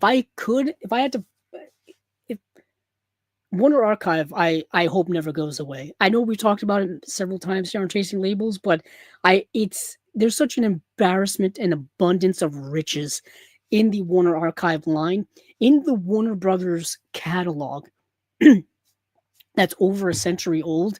There is such an abundance of rich history back in the Golden Age through the 60s and all of that I hope never goes away. That's why I think everybody's very fearful of this whole Netflix purchase and acquisition thing that's going on. Even Paramount acquiring them is also a dire situation as well, because you don't know what's going to be the fate of all of their back catalog stuff. As it is, it's such a tough task to get their back catalog stuff out now, let alone when someone who's predominantly uninterested in putting things out on physical media gets a hold of all of it. You know what I'm saying? But so those are the Warner Archive collections they have coming out in February. You have Broadway on the Big Screen, you have the Fred Astaire collection, and you have the Spencer Tracy collection, all coming out on February 17th, 2026. Now, let me see what else I've got here individually. I'm going over to Deaf Crocodile. So Deaf Crocodile has 2 releases upcoming. Let me go over to their site. Yeah, there's 2. There's White Son of the Desert, and then there's a Krakatit. So let's go to White Son of the Desert first.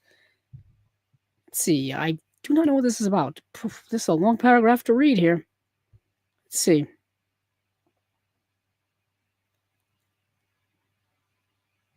I'm just trying to piece together. Okay, so set during the Russian Civil War, the story follows Fyodor trampling across the sands of Turkmenistan and desperate to get home to his wife when he's diverted into guarding a harem of Muslim women caught in a struggle between a renegade Red Army unit and local Basmaki guerrillas led by Abdullah, filled with endless quotable dialogue and song lyrics. Let's say White Sun is as visually striking as Leone's A Fistful of Dollars, with its resourceful hero waging a one-man battle against the bandit chieftain and his army. So you're getting here a bit of a Russian Western. Okay, that's what White Sun in the Desert is. White Sun of the Desert, sorry. So there's a new interview with expert on Russian Red Westerns author Sergei Lavrentiev, a new commentary track by film scholar Rolf Giesen, New visual essay by film historian Evan Chester, new restoration trailer, and the new artwork by Beth Morris. There's a for the deluxe edition. There's a slipcase featuring new artwork by Stephen Thomas, 60-page illustrated book, new essay by Peter Rollberg, new essay by Walter Chaw, limited edition of 1,750 copies. And then we've got the movie Crack a Tit, which I have no idea what this is. We shall learn this together. Let's see. This is from 1948. Long. Let's see. Czech director Otakar Vavra's astonishing Krakatit is a literal fever dream of a movie that mixes 1940s film noir, paranoid thriller, and speculative atomic sci-fi in the story of a chemist named Prokop who hallucinates fragments of how he's invented a proto-nuclear weapon and the mystery of what's happened to the formula for it. The film has overtones of Rodolphe Mattei's classic noir DOA, 1940s Orson Welles films like The Stranger and The Lady from Shanghai, and Hitchcock's Spellbound. Wow. You just hit all of my favorite things. When you start whipping out Hitchcock, Orson Welles, film noir, you're hitting all of my favorite things in movies. So I'm definitely interested in this. New video interview on the film's restoration by archivist Teresa Frolova of the Narodny Filmovie Archive, Prague. I have no idea what I'm reading here. New commentary by film historian Peter Hames and Czech film expert Irina Kavarova. Let's see. New visual essay by film historian Clayton Dillard. New artwork by Beth Morris. Slipcase featuring new artwork by Richard Cox. 60-page illustrated book. New essay by film. Oh boy. New essay by Walter Chaw. New essay by Jonathan Owen. Limited to 1,115 units. And there is 600 subscriber and member-only variants. Okay, so this sounds very fascinating to me.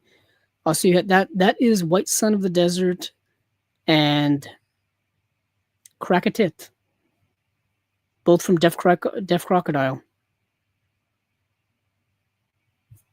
Yeah, White Son of the Desert is from 1970. I didn't mention that. Thought I'd mention that now. So these are both coming. I don't even think I gave release dates for this. I don't think it said.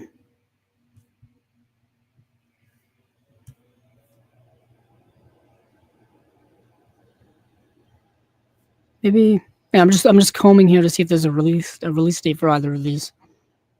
And I cannot see it. Anywho, those are coming soon. So let's move on from Deaf Crocodile to okay, so there's one Hammer release coming out that I want to talk about called Cry Banshee. And the reason why I want to mention this is one, I watched it, and two, it stars Vincent Price. And anything starring Vincent Price is worth talking about. So Cry Banshee. Oh, do I have it already? So anywho, there is. I just got it. I don't know where the heck. Oh, hold on. So it's right next. I may have this movie already. Or maybe I don't.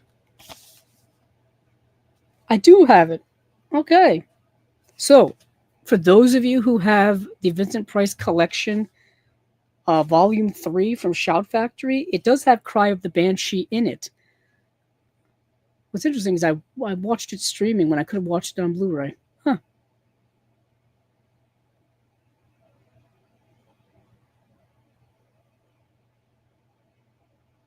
I'm just reading the special features on the back here.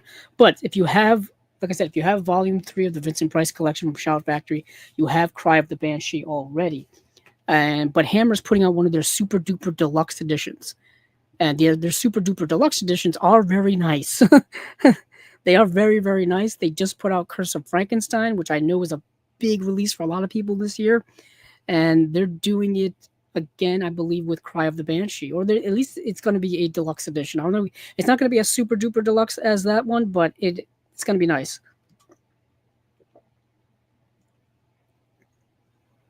So the synopsis is, so let me read this actually. Hammer is preparing 4K Blu-ray and Blu-ray releases of Gordon Hessler's Cry of the Banshee from 1970, starring Vincent Price. The two releases are scheduled to arrive on the market on February 9th.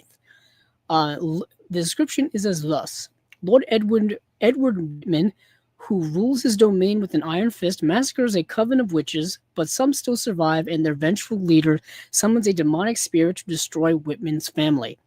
The two releases will feature both Hessler's original director's cut and AIP's re-edited theatrical version, and the special features are new commentary with author, filmmaker, and horror film fan, Chris Alexander, a new interview with the author and film critic Kim Newman, a Devilish Tale of Poe archive interview with director Gordon Hessler, and then original theatrical trailer, TV, and radio spot, and that's it. And then it says "and more." So I don't know what the "and more" is, but I can tell you this: none of those special features are on this edition here from Shout Factory, except for the, let's see, the Devilish Tale of Poe is on both releases. Okay. So that is an upcoming Hammer release of Cry of the Banshee. And the next we have The Straight Story. So The Straight Story is one of David Lynch's films. It's literally his most straightforward film, hence the title of the movie, The Straight Story. It is a beautiful, beautiful movie. This is coming out February 9th. This is a great film from his. I have the Australian imprint release Blu-ray of this already, but this is going to be a 4K from Studio Canal in the UK. Obviously, the 4K will be region-free. I believe it's going to be also available on Blu-ray as well. But let me read this here. So Studio Canal are preparing 4K Blu-ray and Blu-ray releases of David Lynch's The Straight Story, starring Richard Farnsworth, Sissy Spacek, Harry Dean Stanton. The two releases are scheduled to arrive on the market on February 9th. Yeah, the movie is so simple and yet so beautiful and so perfect. It's an astonishing work. So filmed along the 260-mile route that the actual Alvin Strait traversed in 1994 from Lawrence, Iowa to Mount Zion, Wisconsin. The Straight Story chronicles Alvin's patient odyssey and those he meets along the way. When not rolling along at 5 miles an hour aboard his 66 John Deere tractor, Alvin encounters several strangers, from a teenage runaway to a fellow World War II veteran. By sharing his life's earned wisdom with simple stories, Alvin has a profound impact on these characters that color his pilgrimage. Honestly, that's the movie. It you may be like, oh, that's it, but it's everything. There's beauty and simplicity of life, and this movie captures that. There's no forced conflict. There's no forced story. There's no forced anything. Nothing about this movie is forced in any way. There's no plot contrivance. There's no plot device. It's just there, and it's so brilliant.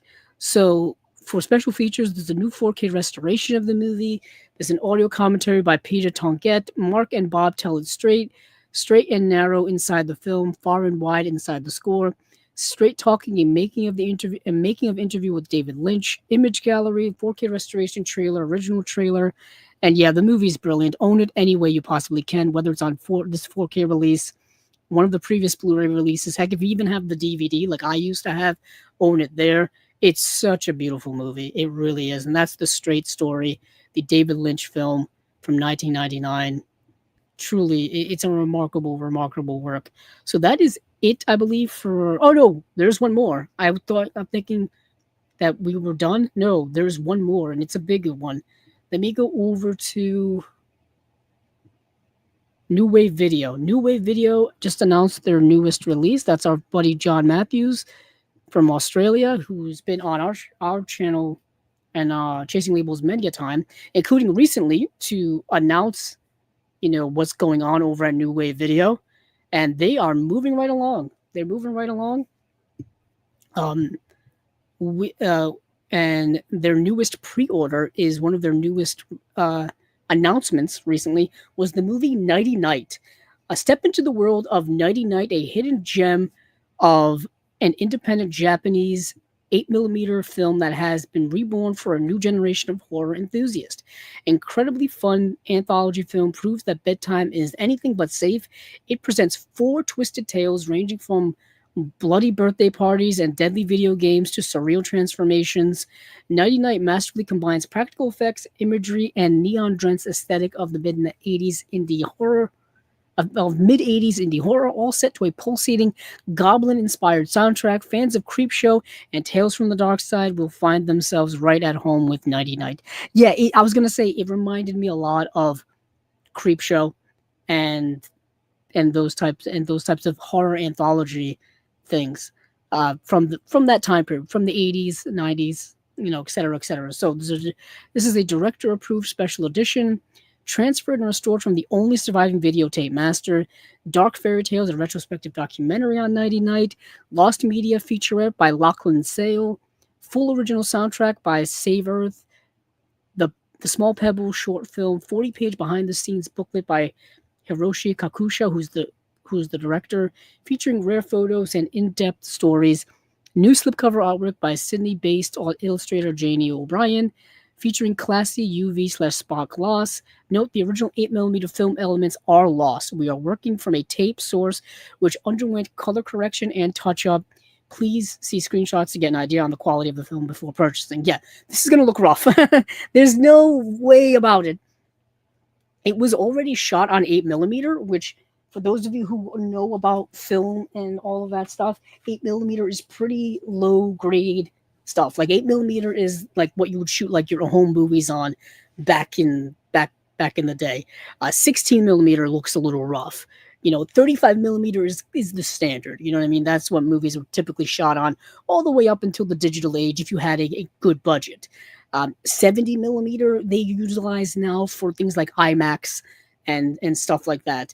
That's the big time. That's the good. That's what Nolan shoots on. You know what I mean? And then when that gets that, like Sinners, I believe was shot also on like 70mm and stuff like that. But anywho, 8mm, and they don't even have the 8mm for these. All they have is like the tape masters. So videotape, analog. It's not going to look great. Right now you can actually watch this. If you go to YouTube, you can actually watch it there. It's 75 minutes long. It's not super long, but it's in rough shape. I'm assuming this edition will look a lot better because they were able to actually go in and do something with it, as opposed to just like uploading the VHS tape to YouTube. You know what I mean? But yeah, it's an interesting anthology film. I watched it last night actually. But so that is Nighty Night coming from New Wave Video, and they just officially announced Noriko's Dinner Table, which I've talked about before. The pre-order is up now, and this is like the sequel/companion piece to the movie Suicide Club. And I do want to make mention of some special features on this release. You've got 1080p presentation with 4K restoration of the original picture and sound negatives by New Wave Video. This is for Noriko's Dinner Table, and you have Sono's Dinner Table, a new interview with Sion Sono, introduction by Sion Sono, archival interview with Sion Sono, interview with actress Kazu Fukishi, interview with actress Yuriko Yoshitaka, 30-minute making of documentary. There's a 2006 Tokyo premiere featurette. A special feature, rare behind-the-scenes photo gallery. There's a booklet featuring essays by film critic and authors Celeste Lacabra, one of my great friends here in the movie collecting realm, someone who's been a supporter here of Chasing Labels from the very, very beginning, and our friend Dustin Putman as well, who's been a fan here of Chasing Labels from the very beginning too. You can find Dustin Putman over on another project we do here of Movie Mutations. He was a contestant or a mutator over on Movie Mutations for the Home Alone episode, I believe. So you can check that out. Also, check out Celeste Lacabra's YouTube channel as well. Yeah, just two great people who've been supporters here of us for a very long time. It's awesome to see people doing cool things like this. It really is. Yeah, so that is the release of Noriko's Dinner Table, as well as 90 Night by New Wave Video. And yeah, those pre-orders can be taken now on their website, newwavevideo.myshopify.com. Or you can wait until places like Orbit DVD get their allotment, or Diabolic DVD as well. So, yeah, that is it. Now we can get back to the slates of it all. We'll go over to Kino now. I went to Kino's website. It's not where I wanted to go. I wanted to go to their Facebook page. Yes, let me go over to their Facebook page, Kino Lorber Studio Classics, and let me talk about some of their releases now. Where did we stop off last time? So, let's see. We'll start there with this movie called Scott Joplin, which I did get to watch last night. Now, let me scroll down to where it is.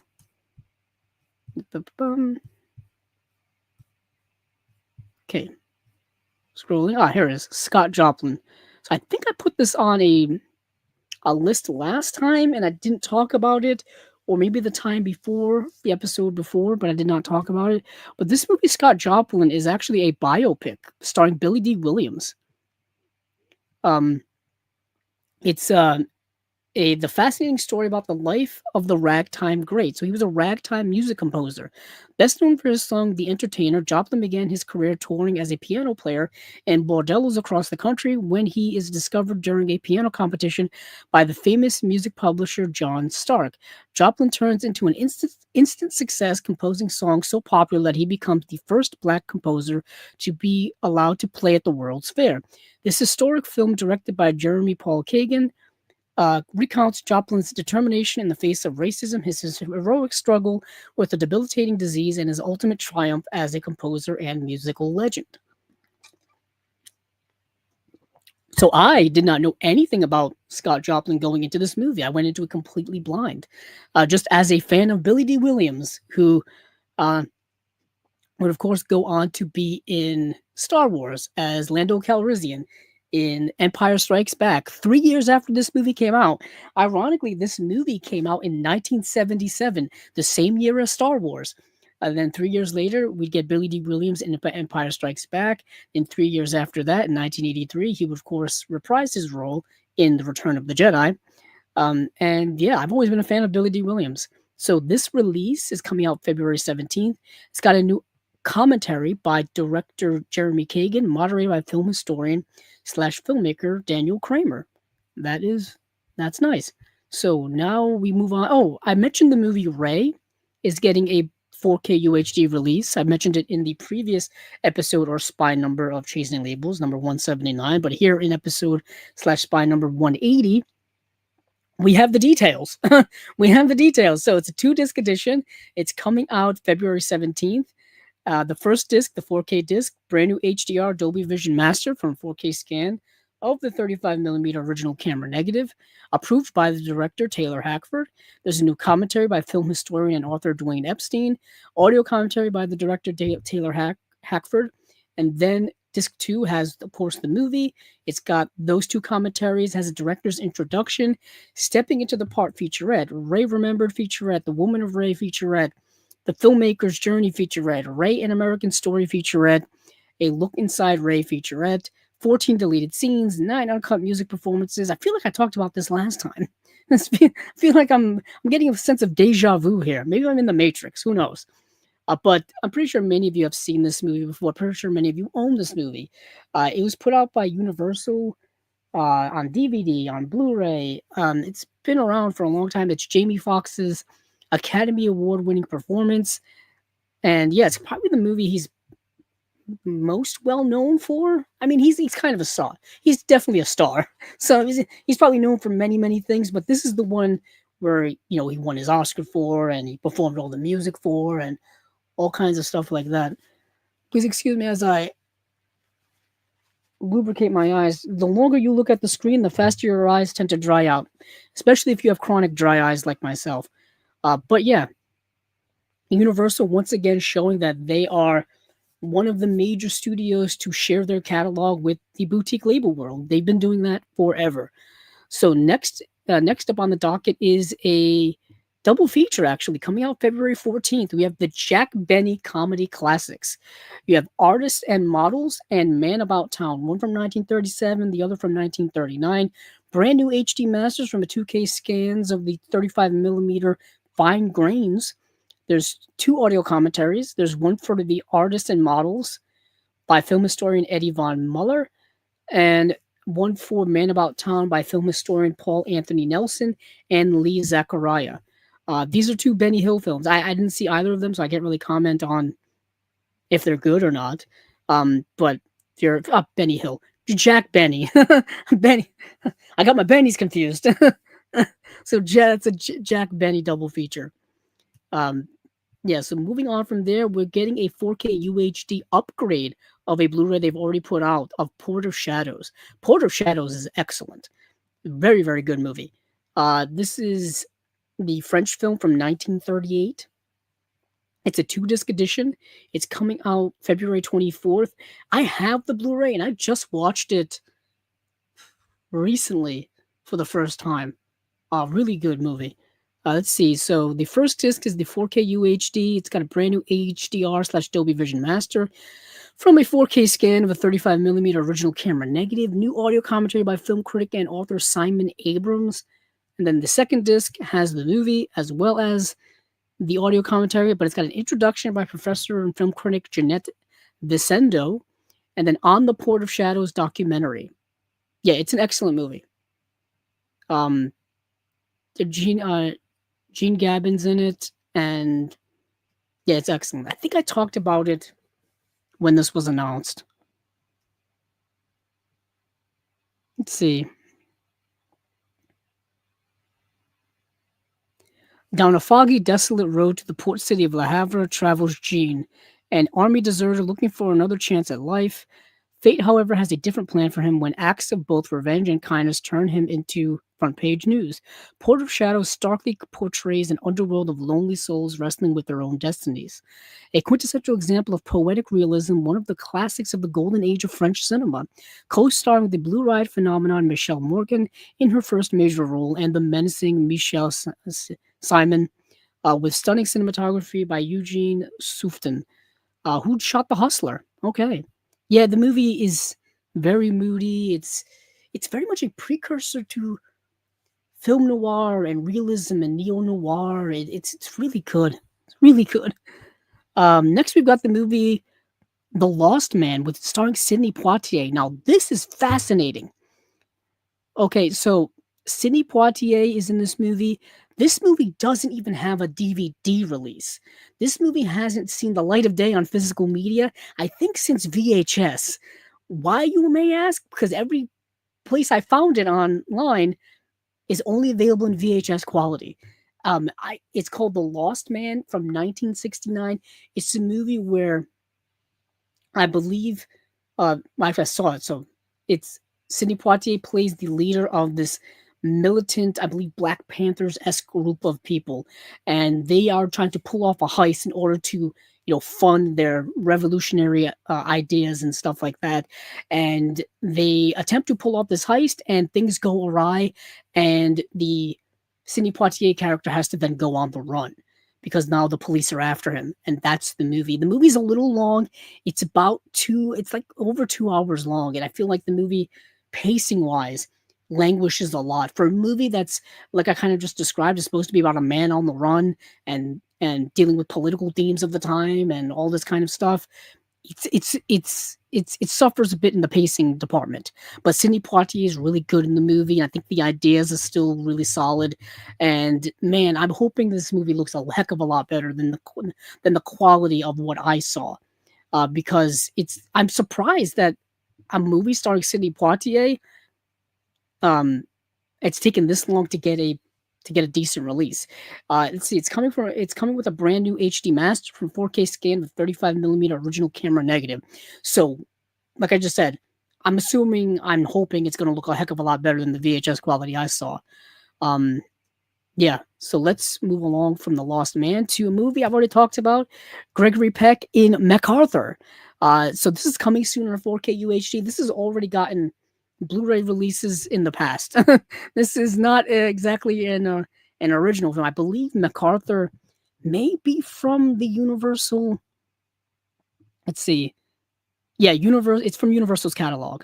So once again, Universal sharing with a boutique label. MacArthur has gotten a Blu-ray release from Universal in 2017. They've gotten a Blu-ray release, I believe, from. I thought Imprint put it out. Hold on. Maybe I'm losing my marbles here. Who put out? Hold on.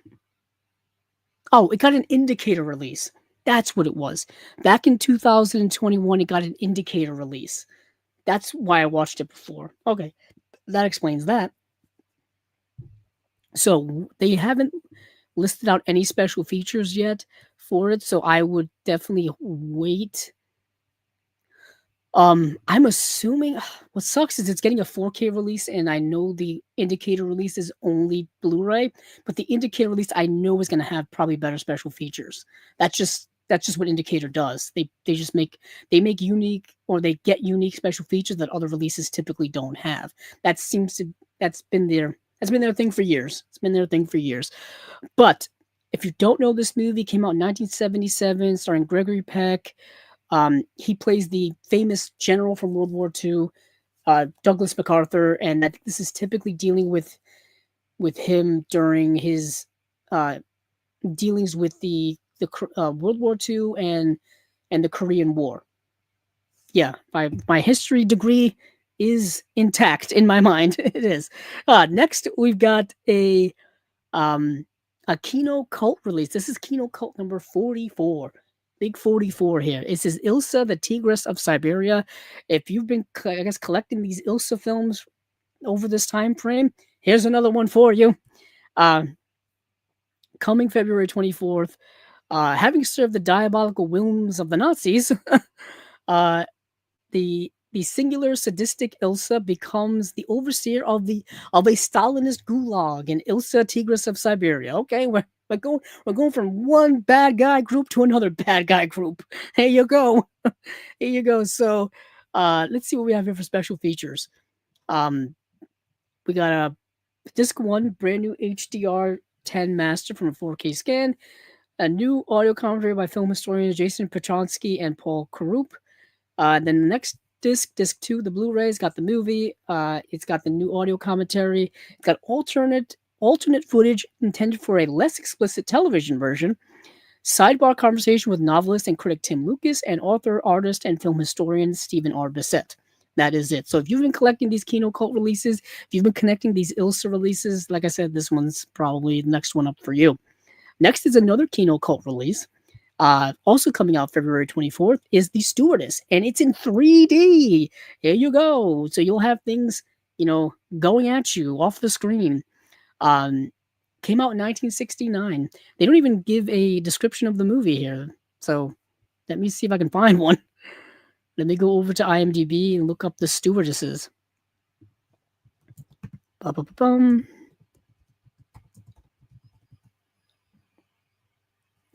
Stewardesses from 1969. It's got a lovely 3.8 on IMDb. That doesn't bode well. A single eventful night in the lives of a crew of Los Angeles-based trans-Pacific stewardesses as they experiment with drugs and engage in various sexual encounters. Interesting. Kind of reminds me of that Pedro Almodovar film where they're all on the airplane. They all kind of go crazy. I forgot. I have it in my collection. I'm gonna look it up right now. Let's see. It's one he did a couple of years ago. Speaking of which, there's another. Oh, I'm so excited. That's the movie from 2013. It reminds me a lot of that, but I'm assuming this is going to be way more exploitative. That's my assumption. Okay, so for special features, we got new audio commentary by author and film historian David Del Val, and producer slash archivist Miles Hunter, How the Stewardesses Took Off, a 2006 documentary on the film's production and release, alternate opening title sequence, outtakes, and lens test footage, Experiment in Love from 1977, which is an erotic short film, Parisian Life, which is a 3D glamour short film from 1953, theatrical trailer, and radio spot. Like I said, this is Kino Cult number 45. This is the movie The Stewardesses from 1969. Then we've got, I don't have to go over this too much, also on February 24th, Peter Sellers' The Early Classics. Now, we've been talking about all of these Peter Sellers releases from Kino, from Studio Canal, and it looks like Kino's kind of just compiled them all into one collection, at least most of them, in my opinion. So this has, let's see, a man in a, actually, I'm just going to read the cover art. This has Man in a Cocked Hat, Two-Way Stretch, I'm All Right, Jack, The Wrong Arm of the Law, and Heavens Above. It's got 1, 2, 3, 4, 5 Peter Sellers films. You can buy these individually, or you can buy these in this collection. That's what they did with all of the airplane movies. No, the airport movies. Sorry, that's what they're doing with more other Peter Sellers movies. The Pink Panther films. You can buy them individually, or you can buy them in a collection together. Speaking of which, they will be releasing The Return of the Pink Panther on 4K. Let me bring that up now. So The Return of the Pink Panther, which is probably at least my favorite. So this is coming out March 3rd. Now, they had to release this separately from the others. Remember what I just said a second ago, where you could buy the Pink Panther movies individually from them on 4K or Blu-ray, or you can get it, I think, in a set together. But it was missing this movie. The reason why it's missing this movie is another company owns it. That's the thing. So, wow, they don't even have it on here. But anywho, so March 3rd, they will be releasing The Return of the Pink Panther on 4K. So I can't wait for that. Because I'm going to be rebuying all these again. I own all the Pink Panther movies on DVD. I own them on Blu-ray. I will be owning them in 4K. It's such an integral part of my childhood. Peter Sellers as Inspector Clouseau, the Pink Panther animated series, the Pink Panther franchise, such a big part of my childhood that I have to get. Once again, similar to Tom and Jerry, the Looney Tunes, all those guys, I want them all. I want them all. When I was a kid, all I wanted was to have all of that stuff, and obviously, as a kid, you don't understand how home media works. Like, you don't understand how VHS collections, or at least I'm talking about little, like 3-4 years old. But as an adult, one of my goals has always been to get all of that, basically fulfilling my childhood dreams. That's essentially what I'm doing. and we'll be doing it once again with the Pink Panther. I'm still missing one volume of the Kino of releases of the Pink Panther animated series. I'm missing the last volume. And I don't even know if I can find it on eBay, which is going to drive me insane. So hopefully I'll track that down someday. But anywho, The Return of the Pink Panther is getting a 4K release in March. Mark that on your calendars. But some other Kino releases. Let me see what else I have on my list. Let's see. We talked about that.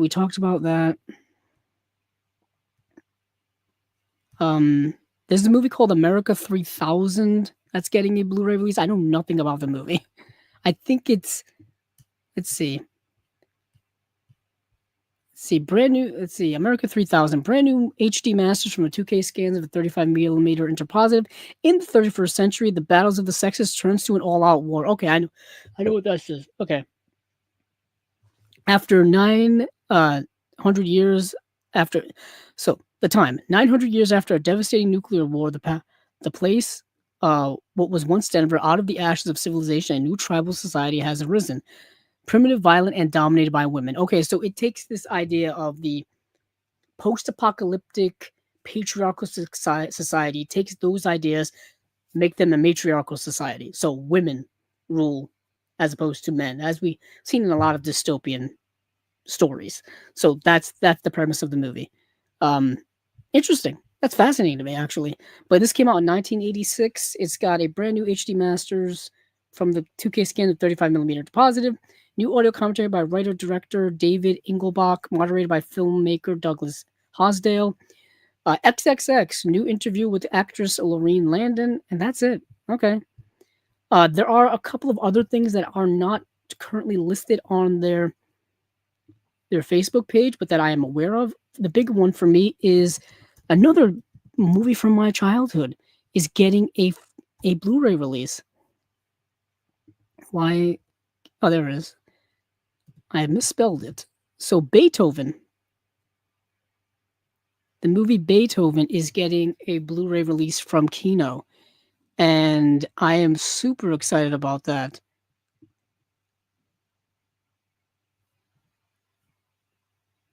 Because it was announced actually back in January. There was an announcement for it back in January, and there's been no real follow up to it. It just said a new 4K restoration, but it looks like now we are getting some type of concrete info on it. And let me do a quick look see here, because I want to see if I can get any more details on it. Like I said, they don't have it on their Facebook page yet.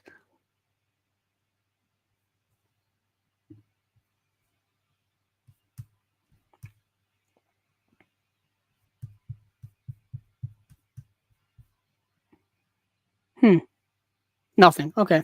I even went to the forums over on Blu-ray.com. And actually, you know what? I shared it on my Facebook page, my personal Facebook page. So I actually did something good. Now I don't have to go track it down. Let me scroll down my. Here it is.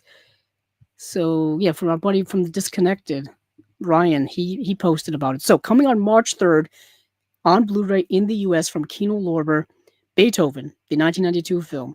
And of course, this is the movie with the family that takes in the Saint Bernard puppy, and the father doesn't really want the dog around, but of course they bond over time. And there's an evil like veterinarian science guy. Keep in mind, I haven't seen this movie in 35 years. I haven't seen this movie probably since 1992. I used to watch it all the time too. It's produced by Ivan Reitman. Yeah, it's part of my childhood. But brand new HD master from 2K scan of the 35 millimeter into positive. New commentary by director Brian Levant. Moderated by filmmaker Douglas Hosdale. New audio commentary by film historian Joe Ramone. Man, I wish they called me to do the commentary for this. But yeah, Beethoven. They made so many sequels to this. Yeah, I remember there was Beethoven, and then the sequel was called Beethoven Second. And in the sequel, he ended up meeting another Saint Bernard, and they ended up having puppies, and the puppies get kidnapped, and the kids got to go rescue it. Yeah, it's a whole thing. There's a lot of dog napping in these two movies, but this was part of those formative movies where dogs were the protagonists or at the center of the plot from my childhood. There was a lot of the Homeward Bound. Then there was Homeward Bound 2 when they were like lost in New York, I think. And then there were other like animated films that centered around animals. All Dogs Go to Heaven, of course, is a big one from my childhood. But there was also all kind of other animal related movies from the 80s, early 90s when I was, super, super young. Being born in 1987, you're kind of in the middle of all of that. And yeah, I watched Beethoven over and over again. I still have the VHS. I never bought the DVDs. I never bought the Blu-ray because this was released on Blu-ray, I think last year or the year before. I was actually just looking at it, and I didn't even look up the date of when it came out. Universal put it out in 2016. Okay, I was way off, way off. I heard the Blu-ray did not look very good too. I heard there were some issues with it. Yeah, it looks like it was not looking good. It came with no special features, so at least we're getting 2 commentaries here, and hopefully the movie looks a lot better. Yeah, I'm guessing it's from a much older master. I'm guessing Universal didn't do anything with it. Universal, when they don't care and they don't try, the movies don't look. Their catalog movies don't look very good. They're notoriously bad. But when they try and when they care about their releases, them some of their catalog titles can look spectacular. I'll say this to this day. Jaws looks absolutely amazing on Blu-ray and 4K. Some of their other catalog titles from around that era didn't look very good at all. Go back and look at the original release of The Sting, or look at the original release of Dare Hunter and stuff like that. Did not look very good. Weird Science notoriously looked terrible until Arrow got their hands on it. I mean, yeah, so that's just me going off on a tangent here. So that is, I believe, it from Kino. Yeah, and now we can head to our big headliners of the night, of the episode, of the spine number. And we'll talk about Arrow, and then we'll talk about Criterion, and then that will be it. So we are gonna perhaps be under 4 hours. Who knows? Don't jinx me now. Don't jinx it myself. Let's go to Arrow's releases. These are Arrow's releases for March of 2026, and we've got some good stuff. We got some really good stuff. So we've got Red Sonja from 1985. We have Ichi Kudo's Samurai Trilogy, 1963 to 1967. We have Hard Boiled, the John Woo film from 1992, what I consider to be the greatest action movie ever made. Arrow's putting it out. Then we have Spaceballs. Talk about a movie that's formative from my childhood. Spaceballs is one of the first DVDs I ever got. I got Spaceballs on DVD for Christmas, I think in 2000. It was either 2000 or 2001. I think it was 2001. Yeah, it was 2001. And I got a DVD player for Christmas, and I got a couple of DVDs as well. And one of them was Spaceballs, which I still have somewhere. I think I still have it somewhere. It was Spaceballs, Jurassic Park 3, and Planet of the Apes, the Tim Burton movie, which had just come out, I believe, that year. I saw it in the theater that year. So I think those were like my first 3 DVDs I ever got. And then later on, I remember getting Gladiator. I remember getting The Count of Monte Cristo. Yeah, and then things escalated from there, obviously. But this is 2001, people. I was 14 years old. 14 years old. But Spaceballs, before then I had seen Spaceballs on VHS so many times because I had rented it. I was obsessed with Star Wars as a kid. I'm obsessed with Star Wars as an adult. And of course, if you've seen Star Wars, you have to have seen Spaceballs, the Mel Brooks film from 1987. It's getting a sequel. They shot it already. It's made already. It's coming out, I'm assuming, next year. But we also have Salem's Lot from 1979. We talked a little bit about Stephen King adaptations earlier with Rob Reiner, and now we have Salem's Lot, which I believe was the second Stephen King adaptation and the first to be a miniseries. So the first adaptation, I believe, of Stephen King's work was Brian De Palma's Carrie, I think. And then the second adaptation of Stephen King's work was Salem's Lot, the TV miniseries from 1979. We'll talk about it. And then we have the movie The Birthday from 2004. We have Black Sunday from 1977, which has gotten a couple of releases already. And then we have Calvaire, which also has, this is its second release too. Yellow Veil Pictures had put out a Region A Blu-ray a couple of years ago, which we talked about here on Chasing Labels. So let's get into Red Sonja, just because that's the first one I have here on the list. So this is a movie that takes place in the same world as Conan the Barbarian. It's based on the Robert E. Howard work. Robert E. Howard, of course, wrote Conan the Barbarian and stuff like that. This movie, was produced by the same people that Conan the Barbarian was produced those movies. I'm jumbling my words here. Dino De Laurentiis, I believe his company. So after the success of both Conan the Barbarian and Conan the Destroyer, those 2 movies, they wanted to tap into that market once again with Red Sonja. And this time, Dino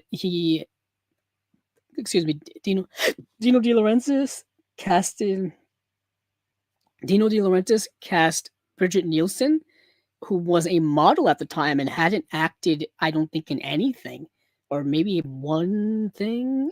But this was kind of her debut. She was, like I said, she was a model at the time, and he wanted someone who looked like an Amazon essentially, and he cast her as Red Sonja, and then he brought in Arnold Schwarzenegger not to reprise his role as Conan, but to take on another role which was similar to Conan, and Arnold did it just as a favor to Dino De Laurentiis, and also because he had like a 10-year contract with Dino De Laurentiis' production company at the time. So, like I said, they were together. But it turned out that Arnold was in the movie a lot more than he thought he was going to be, and it kind of pissed him off because he thought he was only going to be there for like a little while, and he was there for like weeks shooting stuff.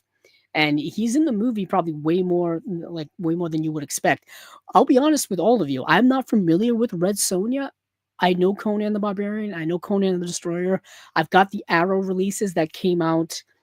Was it this past year or last year? I think it was last year. These years kind of just run together for me nowadays. But beautiful, beautiful, stunning releases from Arrow. Honestly, some of the best releases of the year in which they came out. I can't spell Conan right now. Yeah, they came out in 2024, so last year. And I believe it was January of last year. So right at the beginning of 2024, we got Conan the Barbarian, Conan the Destroyer on Blu-ray and 4K from Arrow. And like I said, they looked amazing. And you could buy them individually, or you can buy them in a collection together. By the time I bought the collection together because they sold out fast. They sold out really fast. Those movies are super popular. And I feel like maybe Red Sonja is going to follow along in that realm. I don't know. Like I said, kind of new to Red Sonja. I had never seen the movie before until now. All I know is I've heard that the movie's not very good. It indeed is not very good. But like I said, honestly, for the longest time, I thought Arnold was in the movie reprising his role as Conan the Barbarian, and he's not. He's another character, which makes it really confusing. And I know why Dino De Laurentiis put him in the movie, so people would think that he's reprising his role as Conan the Barbarian, so that they would go see it and the movie would make money. Well, I don't think the movie actually was a very big success. I think it was actually a box office flop. But I also understand why the movie's, like I said, not very good. It's directed by Richard Fleischer. It was one of the last movies he did, and he was kind of a legendary director. He'd been making movies for decades, just decades and decades. But he also directed Conan the Destroyer. But the movie's not very good. It's the acting is pretty not very. How do I say this? The acting's bad. And I when you're going to a sword and sandal fantasy movie from the 80s, temper your expectations, I guess. But it's like, but yet again, even on that level of tempered expectation, it's not great. But it's fun if you're dialed into that world of that era of movies and fantasy movies of that time. So you've got, like I said, Bridget Nielsen as Red Sonja when her family is slain and her homeland destroyed by the tyrannical Queen Gedron. Sonja is chosen by the goddess Shatach and gifted with extraordinary strength and skill in battle. Sworn to vengeance, she embarks on a perilous quest to stop Gedron from wielding a deadly talisman with power to annihilate the world. Thrilling tale of high adventure packed with stunning spectacle and steel-clashing action, backed by an epic score by Maestro Ennio Morricone. Red Sonja is a bold, larger-than-life epic where destiny is forged in fire and blood. They're really hyping it up. They're really hyping it up. I'll say this. I really like Conan the Barbarian, the first film, which was directed by John Milius. I think that movie I really like a lot. Conan the Destroyer, not so much. And Red Sonja, I think, is even below that, in my opinion. But for special features and all these details, let's get into it. 4K restoration from the camera negative with HDR grading by Arrow Films. Dolby Vision and HDR presentation of the film. Brand new audio commentary by critic Eugenio Ercolani and Troy Haworth. Brand new audio commentary with comic book expert Dave Baxter. The Prince and Me, a newly filmed interview with actor Ernie Reyes Jr. That was Ernie Reyes Jr. I was wondering. He plays the little kid in the movie, the little prince. Sword Stunts and Sonja, a newly filmed interview with Action Unit Supervisor Vic Armstrong. The Last of the Invincibles, a newly filmed interview with Schwarzenegger's stunt double Pietro Teresi.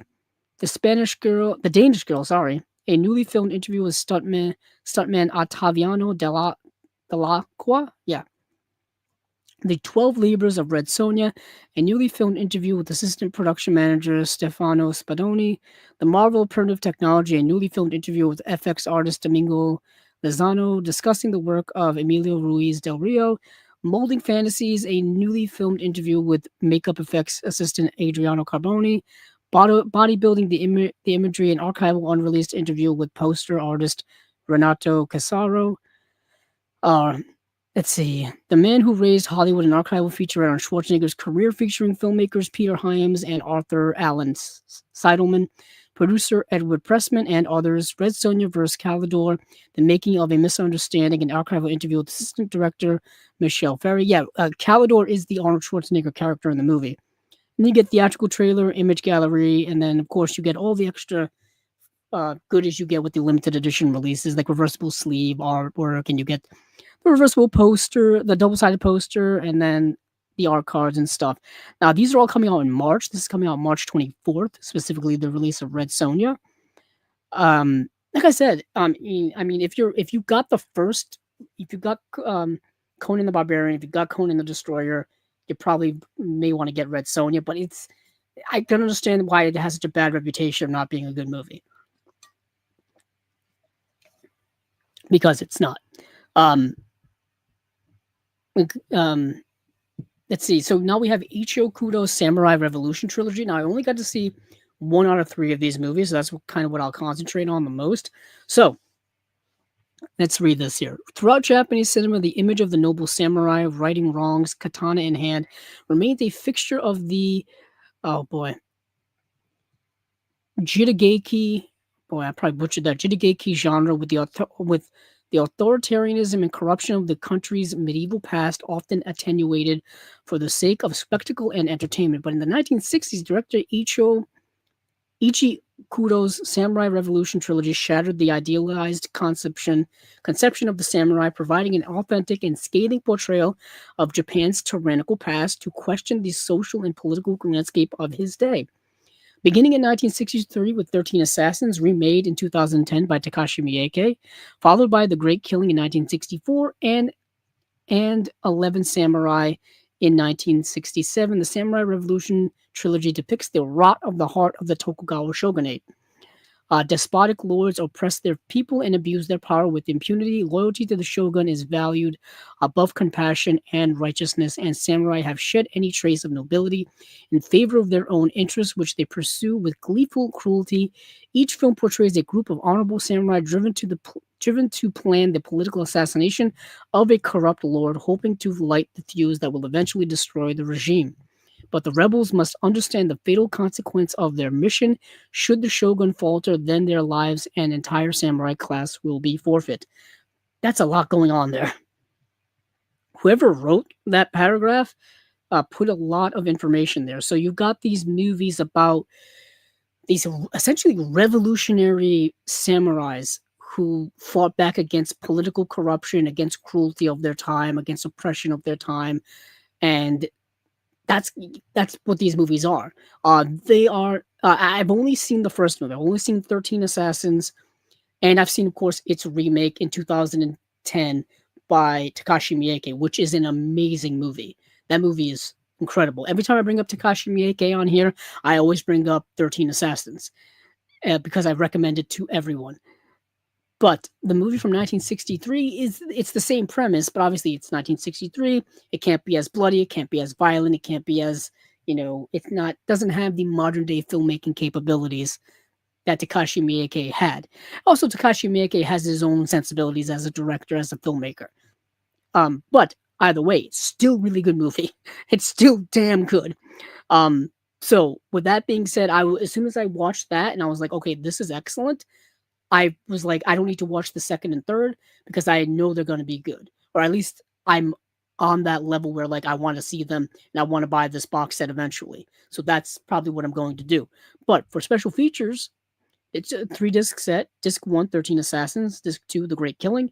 Disc 3, 11 Samurai. Disc 1, brand new audio commentary by film critic and Japanese cinema expert Tom Mess. And then you have the Samurai Variations, a brand new video essay by music supervisor and Japanese cinema expert James Balmont on legendary composer Akira Ifukube's score for the film.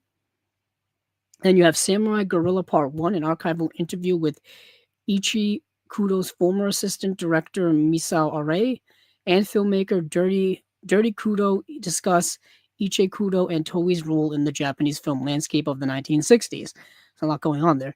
Disc 2, The Great Killing, brand new audio commentary by film critic David West. Magician of Light and Shadow, a brand new video essay by film critic and Japanese expert Daisuke Miyao on the cinematography scene in the film.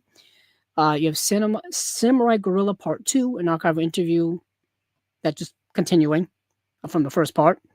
Then you have Masaki Ito remembers Ichi Kudo, a tribute to the director by former assistant and brother-in-law. Then you have Disc 3, 11 Samurai, brand new audio commentary by film critic David West.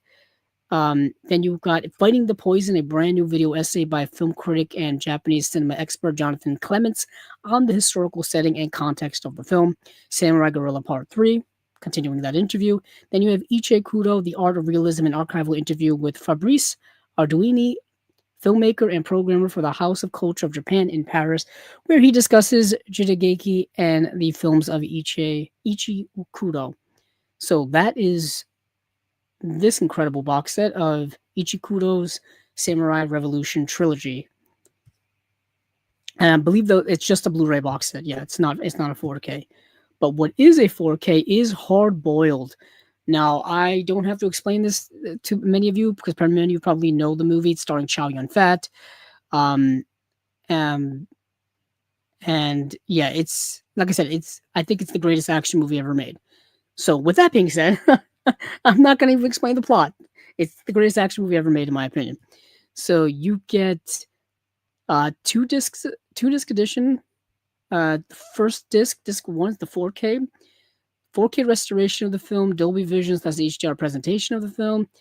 You get brand new audio commentary with director John Woo and film journalist Drew Taylor, brand new audio commentary with film historian Frank Zhang, audio commentary with director John Woo and producer Terrence Chang, archival audio commentary with John Woo, Terrence Chang, film critic Dave Keir, and filmmaker Roger Avery. So that is 4 commentaries and deleted and extended scenes and original trailers. And then disc 2, you have Violet Night, a brand new interview with John Woo, Boiling Over, a brand new interview with actor Anthony Wong, No Room for a Failure, a brand new interview with Terrence Chang, Hard to Resist, a brand new interview with screenwriter Gordon Chan, Boiled to Perfection, a brand new interview with the screenwriter Chan Hing Ka, Body Count Blues, a brand new interview with composer Michael Gibbs, Gung Fu Fever, a brand new interview with author Leon Hunt, American Cinematique 2025 Q&A with John Woo, and then Test of Time, an archival documentary featuring interviews with John Woo, Terrence Chang, editor David Woo, actor/stunt coordinator Philip Kwok, original interview with actors Chow Yun-fat and Tony Leung. Yeah, so this is a monumental, beautiful release. I know people who've been collecting these Shout Factory releases. I believe Hard Boiled just came out, so people probably have those in their collections already.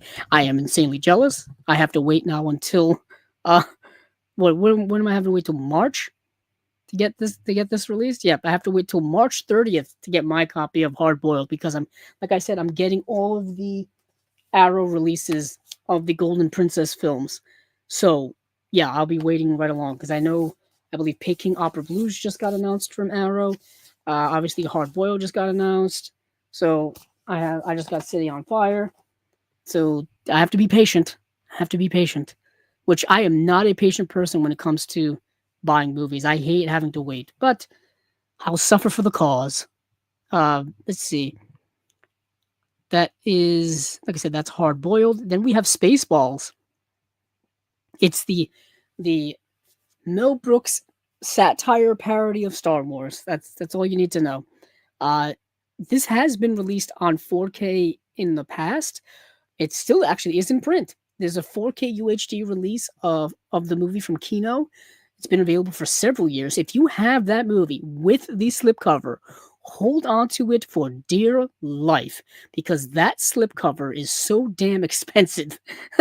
That thing triples the value of the release. The release itself, you can get for like $20. If you go on eBay and try to get it, with a slipcover, it's like 100. It's insane. It's crazy what a slipcover can do to the value of a release. But this release from Arrow, which I guess now that's the one. This is the one I'm going to get.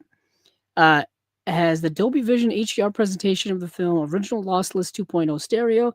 You have original 70mm 6-track mix in DTS Master 4.1 sound. Wow, that's a lot going there. Optional remixed 5.1 DTS HD Master or surround audio. So you have 3 audio tracks you can choose from. And then you've got an audio commentary by writer, producer, director, actor Mel Brooks. Audio commentary, I just read that. You have Spaceballs, the documentary, an in-depth look at the movie, the making of the movie. You have Farce Yourself, Spaceballs, and the Screwing of Sci-Fi, a featurette in which Mel Brooks looks back on the making of the film. In conversation, Mel Brooks and Thomas Meehan. Conversation between the 2 writers about the film's genesis. John Candy, Comic Spirit, a retrospective look at the life and career of the late comedian. Oh, that's nice. Archival behind-the-scenes featurette, storyboard to film comparison, film flubs, a numerous look at the film's goofs and continuity errors.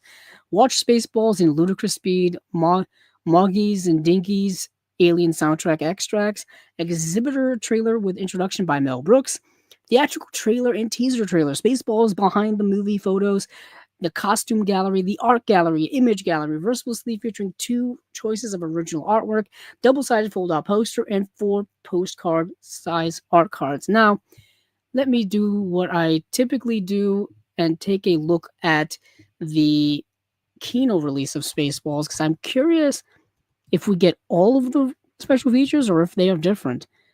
So let's see. So the release from Kino came out in 2021. I remember being, let's see, rather stacked. Let's see. It looks like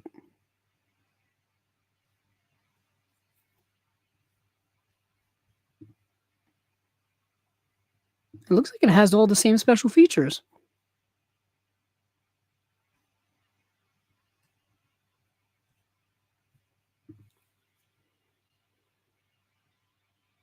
Yeah, I think it has all the same special features. Okay. At least I'm just doing a tangential quick look. I'm not doing like line by line here. I'm not doing it with I'm not doing it with a fine-tooth comb. Anywho, it looks like it all has the same major special features, so that's good. So you're not really missing out on much, I think. Anywho, let's move on to Salem's Lot. Now, this is a big upgrade. So Salem's Lot's been available on Blu-ray here for the longest time.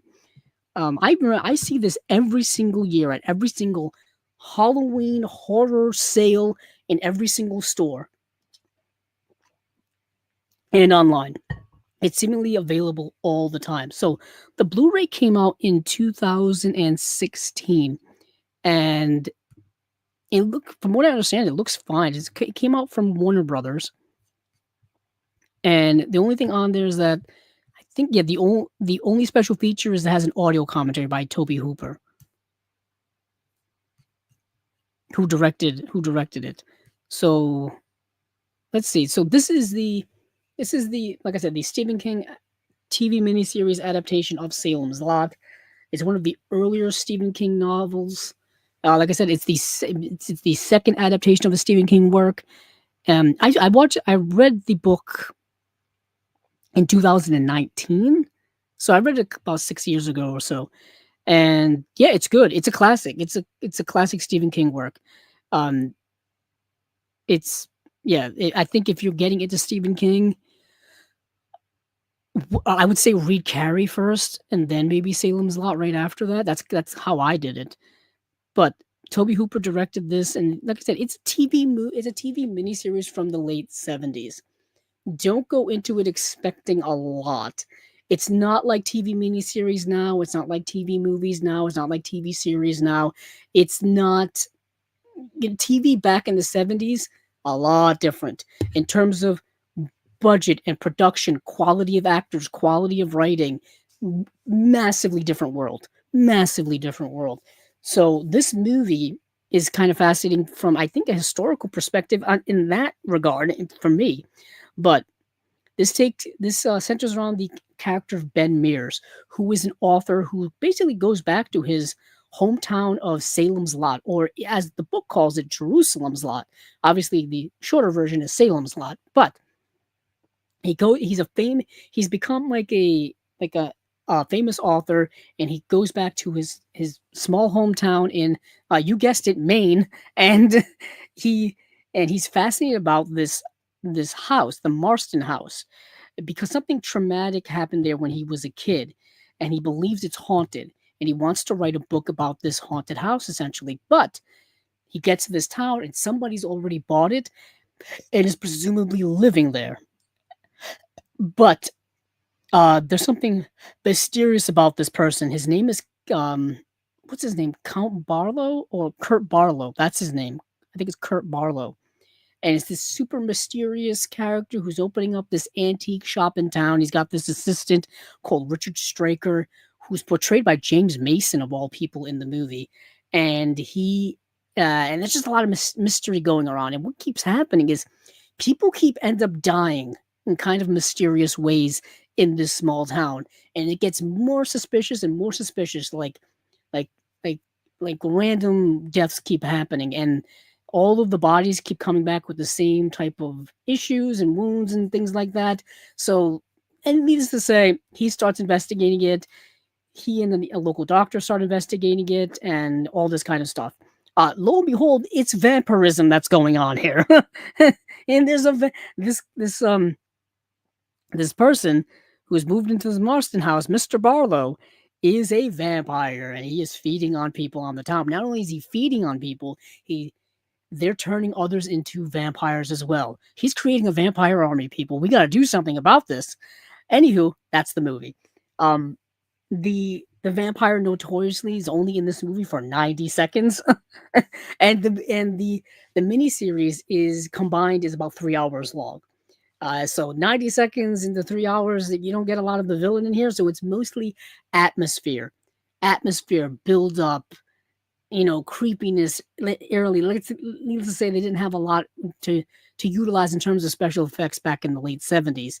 So I know this movie is a favorite amongst many people because it was kind of their first exposure to Stephen King's horror and Stephen King's creepiness and his work and all that kind of stuff. So I know a lot of people like it for that. And to be honest, there was another adaptation of it done a year ago, a movie adaptation of it that was like under 2 hours long. And I don't think you can do this book in a 2-hour movie unless you truncate it down significantly. So when it comes to Stephen King's longer work, TV series and TV miniseries are the best adaptations of it, in my opinion. We just saw it with we had it.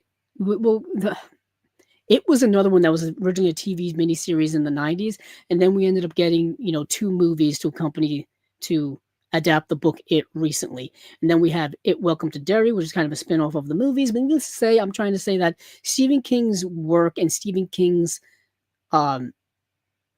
plots and things like that work so much better in TV show form or TV miniseries form, in my opinion. I know they've done many an adaptation of his work over the years. We've talked about it several times. I mean, we just talked a bit about Misery and Stand By Me earlier with Rob Reiner's work. I've read The Stand, and I know there's been a couple of adaptations of The Stand. I know they're working on a TV adaptation of Carrie. I believe Mike Flanagan is doing that, and I know Mike Flanagan wants to do it properly. The Dark Tower series. We got a Dark Tower movie, but it's not good. It's not even close to what the Dark Tower series is at all.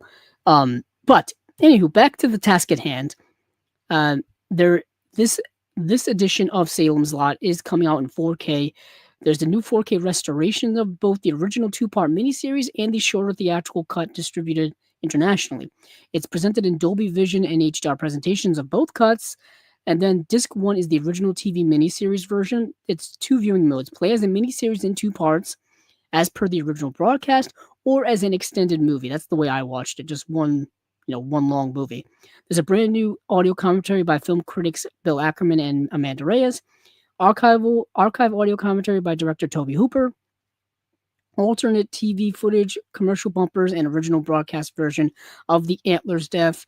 There's a disc two, there's a theatrical version, and extras. Brand new audio commentary by film critic Chris Alexander, King of the Vampires, a new interview with Stephen King biographer Douglas Winter, Second Coming, a new appreciation by author and critic Grady Hendrix, New England Nosferatu, a new interview with filmmaker Mick Garris, Fear Lives Here, a new featurette looking at locations of Salem's Lot today. I think they shot it in California, actually. We Can All Be Heroes, a new featurette with film critic Heather Wixson, co-author of In Search of Darkness, a gold standard for small screen screams, a new featurette with film critic Joe Lipset and Trace Thurman, co-host of the podcast Horror Queers. Okay, so many more special features compared to the Blu-ray release put out by Warner Brothers back in 2016.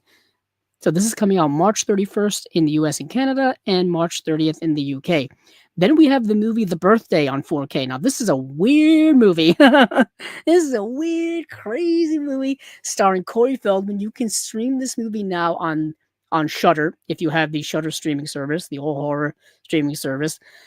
Painfully awkward Norman Forrester, Corey Feldman, chooses the opulent birthday party of his girlfriend, Allison. The birthday party of his girlfriend Allison's wealthy father as the perfect moment to propose, but between bizarre encounters with guests and unnerving polite hotel staff, Norman stumbles into a nightmarish occult conspiracy that threatens not just his relationship but the fate of the world itself. This is a weird, crazy, awkward, just unhinged movie where Corey Feldman is playing this kind of weird guy with not a big stretch for Corey Feldman, but whatever, of Norman Forrester, who goes to his girlfriend's father's birthday party that's being held at this hotel ballroom. And it just gets incredibly weirder and weirder as the night goes along. There may be some occult things, end of the world stuff going on. It's an oddball of a movie. Really, the movie's all over the place tonally, and it feels like an episode of The Twilight Zone, but just unhinged, like dialed up to 11. And apparently I was reading on Letterboxd that Jordan Peele is a big fan of this movie. And if you've seen Jordan Peele's work of both Get Out, as well as Us, as well as his other film, which I'm Nope, you can understand where he gets the why he likes this movie so much. And yeah, it's odd movie. Let me read the rest of this here. So, rediscovered at last, The Birthday blends screwball comedy, cosmic horror, and feverish style into an unforgettable cinematic experience restored from the original negative. Arrow Video is proud to present the one-of-a-kind descent into madness in the release it's always deserved. 4K restoration from the original camera negative, Dolby Vision HDR presentation of the film, audio commentary by actor Corey Feldman and co-writer/director Eugenio Mira. The Shape of a Miracle, a brand new interview with Mira shots exclusively for this release. Pathology, an in-depth breakdown of a scene from the film by Mira featuring archival behind-the-scenes footage, storyboards, and rushes. 2024 Q&A with Feldman and Mira from the film's 20th anniversary screening at Fantastic Fest in Austin, Texas. Original trailer, 20th anniversary trailer, image gallery, reversible sleeve featuring 2 original artwork options, and a collector's booklet. So that's the movie The Birthday in 4K. Then you have Black Sunday. So Black Sunday's already been released by Arrow. So this is just, I think this is, let me check. I want to say, yeah, they released it in 2023 as a US release, and now they're releasing it in March as a UK release. Okay, right on. So this is the, I would say, political thriller. Yeah, it's a political thriller. Yeah. Throughout the 1970s, a wave of daring, disastrous movies gripped cinemagoers with their combination of bravura spectacle and ripped from the headlines plot lines. Among these, John Frankenheimer's Black Sunday endures to this day as among the cream of the crop. Um, okay. John Frankenheimer is no stranger to um, politically themed thrilling movies, The Manchurian Candidate being high amongst them. So, Robert Shaw stars as Major Kabakov, an Israeli agent attempting to avert a terrorist atrocity on U.S. soil. The weapon, a blimp laced with explosives and piloted by Michael Lander, portrayed by Bruce Stern, a troubled Vietnam vet driven to strike back against the nation he believes has betrayed him. The target, the Orange Bowl Stadium in Miami. What follows is a nail-biting race against time, culminating in a spectacular aerial climax that will determine the fate of 80,000 spectators. Okay, what this doesn't tell you is that the Bruce Stern character is being manipulated by an agent from, I believe, a Palestinian terrorist group. Keep in mind, it's the 1970s, and they've convinced him to pull off this attack at the Super Bowl that's being played at the Orange Bowl in Miami, and Robert Shaw is one of the Mossad agents who is Robert Shaw's Mossad agent is kind of baffling me, but whatever, I'm going with it. Who's in charge of the investigation to kind of figure this out. And that's the movie. Adapted from the best-selling debut novel by Thomas Harris. So Thomas Harris wrote The Silence of the Lambs, Red Dragon, Hannibal Rising, that Thomas Harris. And featuring virtuoso performances by a cast headlined by Bruce Stern, Robert Shaw, and Martha Keller, who was in Marathon Man. Black Sunday is a nerve-shredding, best-in-class suspense thriller from a filmmaker at the top of his game. I love John Frankenheimer, so I kind of agree with that. The movie is very good, actually. For a movie being a political thriller in the 1970s, dealing with things that we're still dealing with today, politically, of course, and culturally, it's kind of fascinating. It really is kind of a fascinating film. So we have a high definition presentation of the movie. So this is only on Blu-ray. I think they're essentially just re-releasing their same edition that they came out with in the US, in the UK. So high definition presentation. Let's see. Audio commentary by film scholar Josh Nelson. It Could Be Tomorrow, a visual essay by critic Sergio Angelini, exploring the film's adaptation and production and its place within the pantheon of 70s terrorism thrillers. The directors, John Frankenheimer, an hour-long portrait of the director from 2003, including interviews with Frankenheimer, Kirk Douglas, Samuel L. Jackson, Roy Scheider, Rod Steiger, and others. Yeah. All right. Last here for Arrow is the movie Calvaire. Like I said, the movie Calvaire also already has a Blu-ray release here in the US by Yellow Veil Pictures, I believe. Traveling cabaret singer Mark Stevens finds himself stranded when his van breaks down in a remote mountain region in France, but is rescued by a local innkeeper, Mr. Bartel, who offers to help Mark fix his van and give him shelter for the night. But Bartel is fragile and unstable, and Mark reminds him of his long-lost wife. Soon, Bartel is refusing to let Mark leave, with his van sabotaged and no means of calling for help. Mark's ordeal is about to begin. It's one of those movies where you're caught in the wrong place at the wrong time with a mentally unhinged person, essentially. It's one of those films. So, for special features, high definition presentation of the movie, archival audio commentary by director Fabrice Duwise, Audio commentary by Fabrice Duwise and production designer Manu de oh boy, Manu Demulmeister. I butchered that. Brand new audio commentary by film critics BJ and Harmony Colangelo. Introduction by director Fabrice Duwise. Oh, that's Fabrice Duwell. Sorry, my eyes are absolutely gone.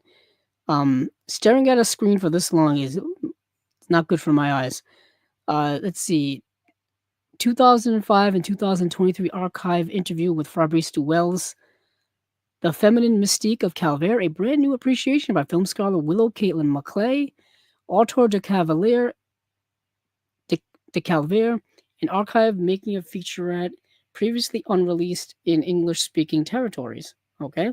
Theatrical grade version, storyboard to scene comparisons, casting tapes, production Bible, A Wonderful Love, a short film by Fabrice Duwells, trailers, image galleries, reversible sleeve, collector's booklet, coming out March 2nd. Okay, now that is it for Arrow. That was a lot to go over. That's a lot. Thank you for all sticking with me. So we've got Red Sonja, Ichikudo's Samurai Revolution Trilogy, Hard Boiled, Spaceballs, Salem's Lot, The Birthday, Black Sunday, and Calvaire, all coming from Arrow Video in March of 2026. Okay, that took like 45 minutes. Now let's go over to Criterion. That is how we will end this episode, and that's how we will end the year, ironically so. I mean, such big fans of Criterion here at Chasing Labels. I've got stacks of Criterions around me. So for March of 2026, Criterion has a slate, a good slate. We have The Blade, A Man and a Woman, Killers of the Flower Moon, Classe, tous, risques, Testament, and Viridiana. Okay, so let's work backwards here. So we'll start with Viridiana. Viridiana is a Louis Buñuel film. It's a Louis Buñuel film that they've only had available on DVD for years, literal years. I want to say this DVD of Viridiana came out probably in the 2000s. I remember seeing this when I first started collecting Criterions at the Barnes & Noble Criterion sale in like 2011. So this DVD came out in 2006.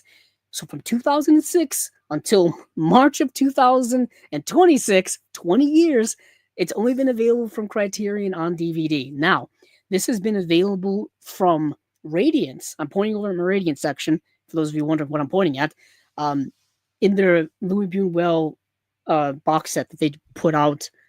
Did they put that out this year? Let me look. Let's see. Nothing is Sacred. Oh, they came out last year, towards the end of last year. So their Nothing is Sacred, 3 Heresies by Louis Buñuel box set. They put Viridiana out on Blu-ray. So it's been available on Blu-ray as of last year, but not from Criterion. So this is a 4K UHD Blu-ray special edition. This movie is excellent. Excellent, especially if you're someone like myself who likes exploring the hypocrisies of religion and the hypocrisies of theology. Louis Buñuel is your guy. He's the one for you. Banned in Spain and denounced by the Vatican upon its premiere. You got me already. That's what I love to hear. Louis Buñuel's irreverent vision of life as a beggar's banquet is regarded by many as his masterpiece. I do agree with that. In it, novice nun Viridiana does her utmost to maintain her Catholic principles, but her lecherous uncle and a motley assemblage of paupers force her to confront the limits of her idealism. Winner of the Palme d'Or at the 1961 Cannes Film Festival, Viridiana is as audacious today as ever. That is all true. It is excellent. It is as important and as profound as it was back in 1961 as it is today in terms of poking fun at the hypocrisies within the idealism of organized religion, specifically from this perspective of Christianity, which that's a whole can of worms to get into. But like I said, great, excellent movie. Now, for special, it looks like they're just carrying over what was on the DVD.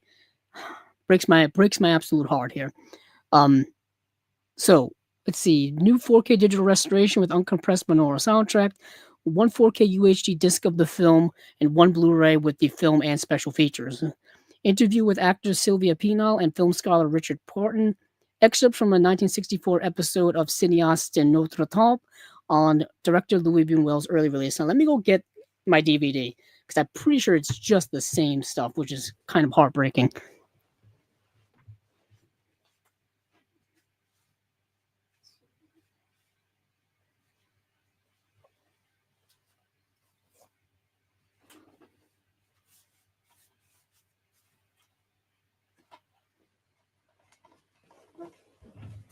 Okay.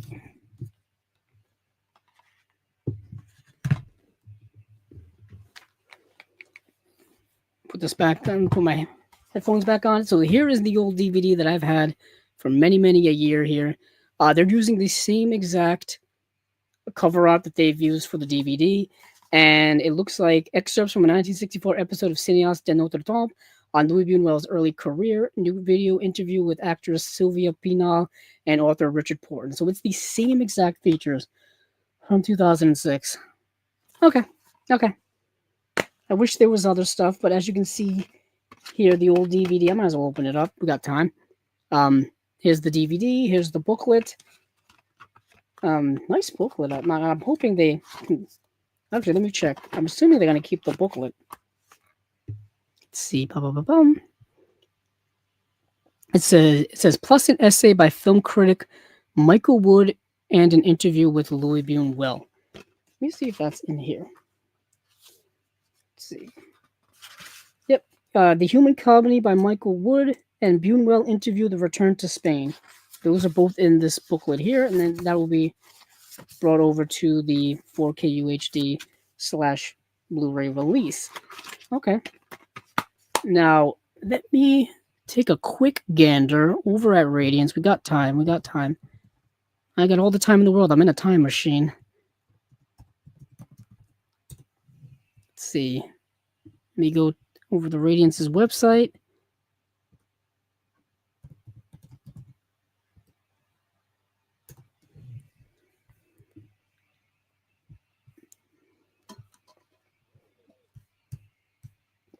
Okay.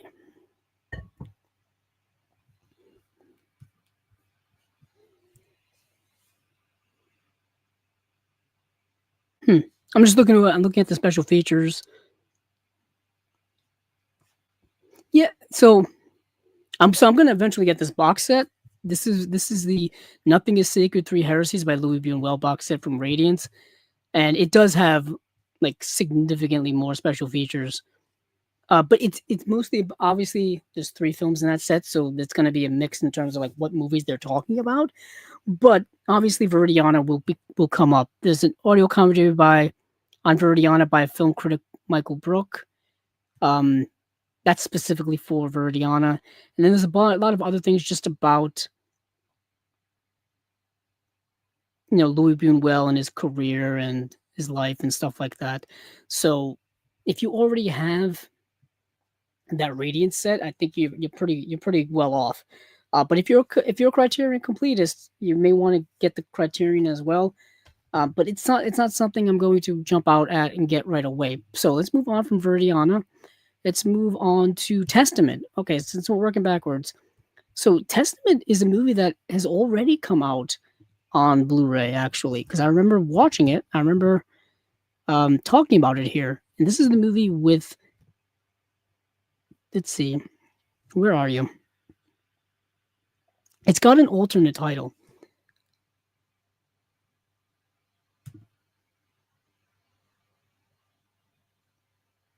Let me check IMDb. Because it has an alternate title.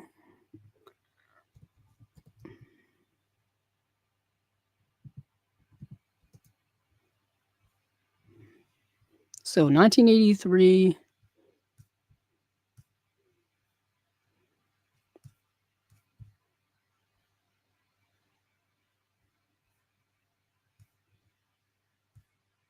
Yeah, Kevin Costner's in this movie. A small role.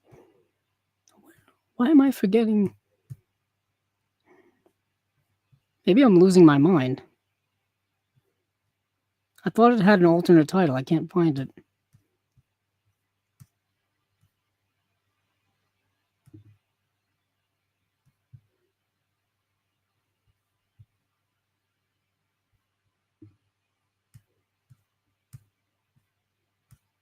Anywho, let me forget that idea. I had an idea that I was trying to find out.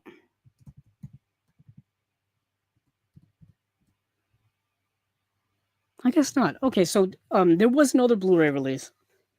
Um, I thought the other Blu-ray release was under the alternate title or under an alternate title, but no, it's just called Testament. So Imprint put this out in 2022. That's when I watched it. Okay, so Testament. Let's see. Taking a hauntingly intimate approach to an often sensationalized subject, the Singular Testament depicts one family's daily life in the wake of a nuclear devastation.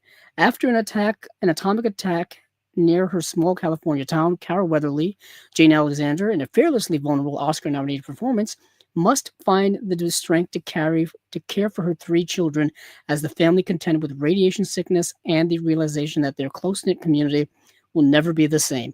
With a diaristic focus on the emotional toll of unimaginable events, director Lynn Lippman puts forth a wrenchingly humane vision of what it means to go on living in a shattered world. So obviously, this movie is um, commenting on the threat of nuclear attack, which was a constant threat throughout the Cold War between the United States and the USSR, the Soviet Union, from basically the end of World War II all the way up until the collapse of the Soviet Union in what 1991, somewhere around there. Um, so yeah, so this movie is one of many films that depict that event or depict a what if scenario if that event would occur. We saw, there's some other movies like let's see, what other movies are there like that? There's like Threads and The Day After, movies like that. Miracle Mile is another one, which is one of my favorites. But yeah, this movie is yeah. This movie also stars like William Devane is in the film. Like I said, Kevin Costner's in the movie in a small role. It's his early part of his career, 1983. Like I said, and let's see, this movie has a new 4K digital restoration supervised and approved by director Lynn Lippman and director of photography Stephen Poster with uncompressed monaural soundtrack. New conversation between Lippman and author Sam Wasson. Two documentaries by Lippman made in collaboration with anthropologist Barbara Meyerhoff. Number Our Days from 1976 and In Her Own Time from 1985. Testament at 20, a nuclear thoughts to archival programs featuring interviews with cast and crew members and nuclear science experts, audio recording of actor Jane Alexander reading the short story The Last Testament on which the film is based. And then you get a theatrical trailer, and then there's an essay by author and film curator Michael Korsky. So that is the movie Testament.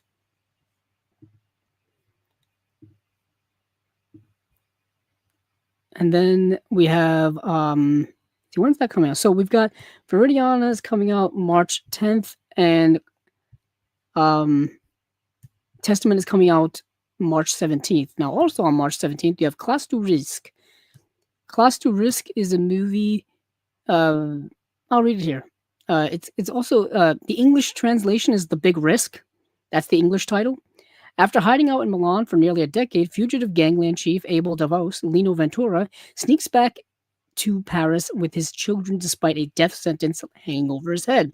Accompanied by appointed guardian Eric Stark, Jean-Paul Belmondo, fresh off his star turn in Breathless, and beset by backstabbing former friends, Abel begins a throat-grabbing, soul-searching journey through the post-war Parisian underworld, a character study of a career criminal at the end of his rope, and this rugged noir from Claude Sautet is a highlight of 1960s French cinema. It is actually. It came out in 1960, so right around the French New Wave time, although it's not a French New Wave film.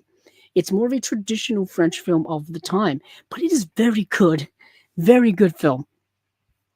It is the movie about this former criminal who, I guess, he comes back to the town with his family, and things immediately go south for him.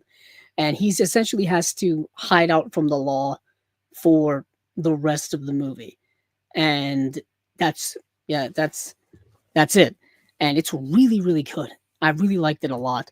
Let's see, for special features, new 4K digital restoration with uncompressed binaural soundtrack, one 4K UHD disc of the film presented in Dolby Vision HDR, and one Blu-ray with the film and special features. Excerpts from Claude Ulam, Ulamaji Invisible, a 2003 documentary on the director by N.T. Bin and Dominique Rabordin. Interview with Classe, tous risques novelist and co-screenwriter Jose Giovanni. Archival interview footage featuring actor Lino Ventura discussing his career. And I believe this movie has been part of the collection before. Yeah, it was spy number 434. So it's been part of the collection for quite a while. So it's not a new release, it's an upgrade, I'm assuming, from the DVD. And like I said, it's coming out March 17th on 4K UHD as well as Blu-ray. Good, really good French film, like excellent French film.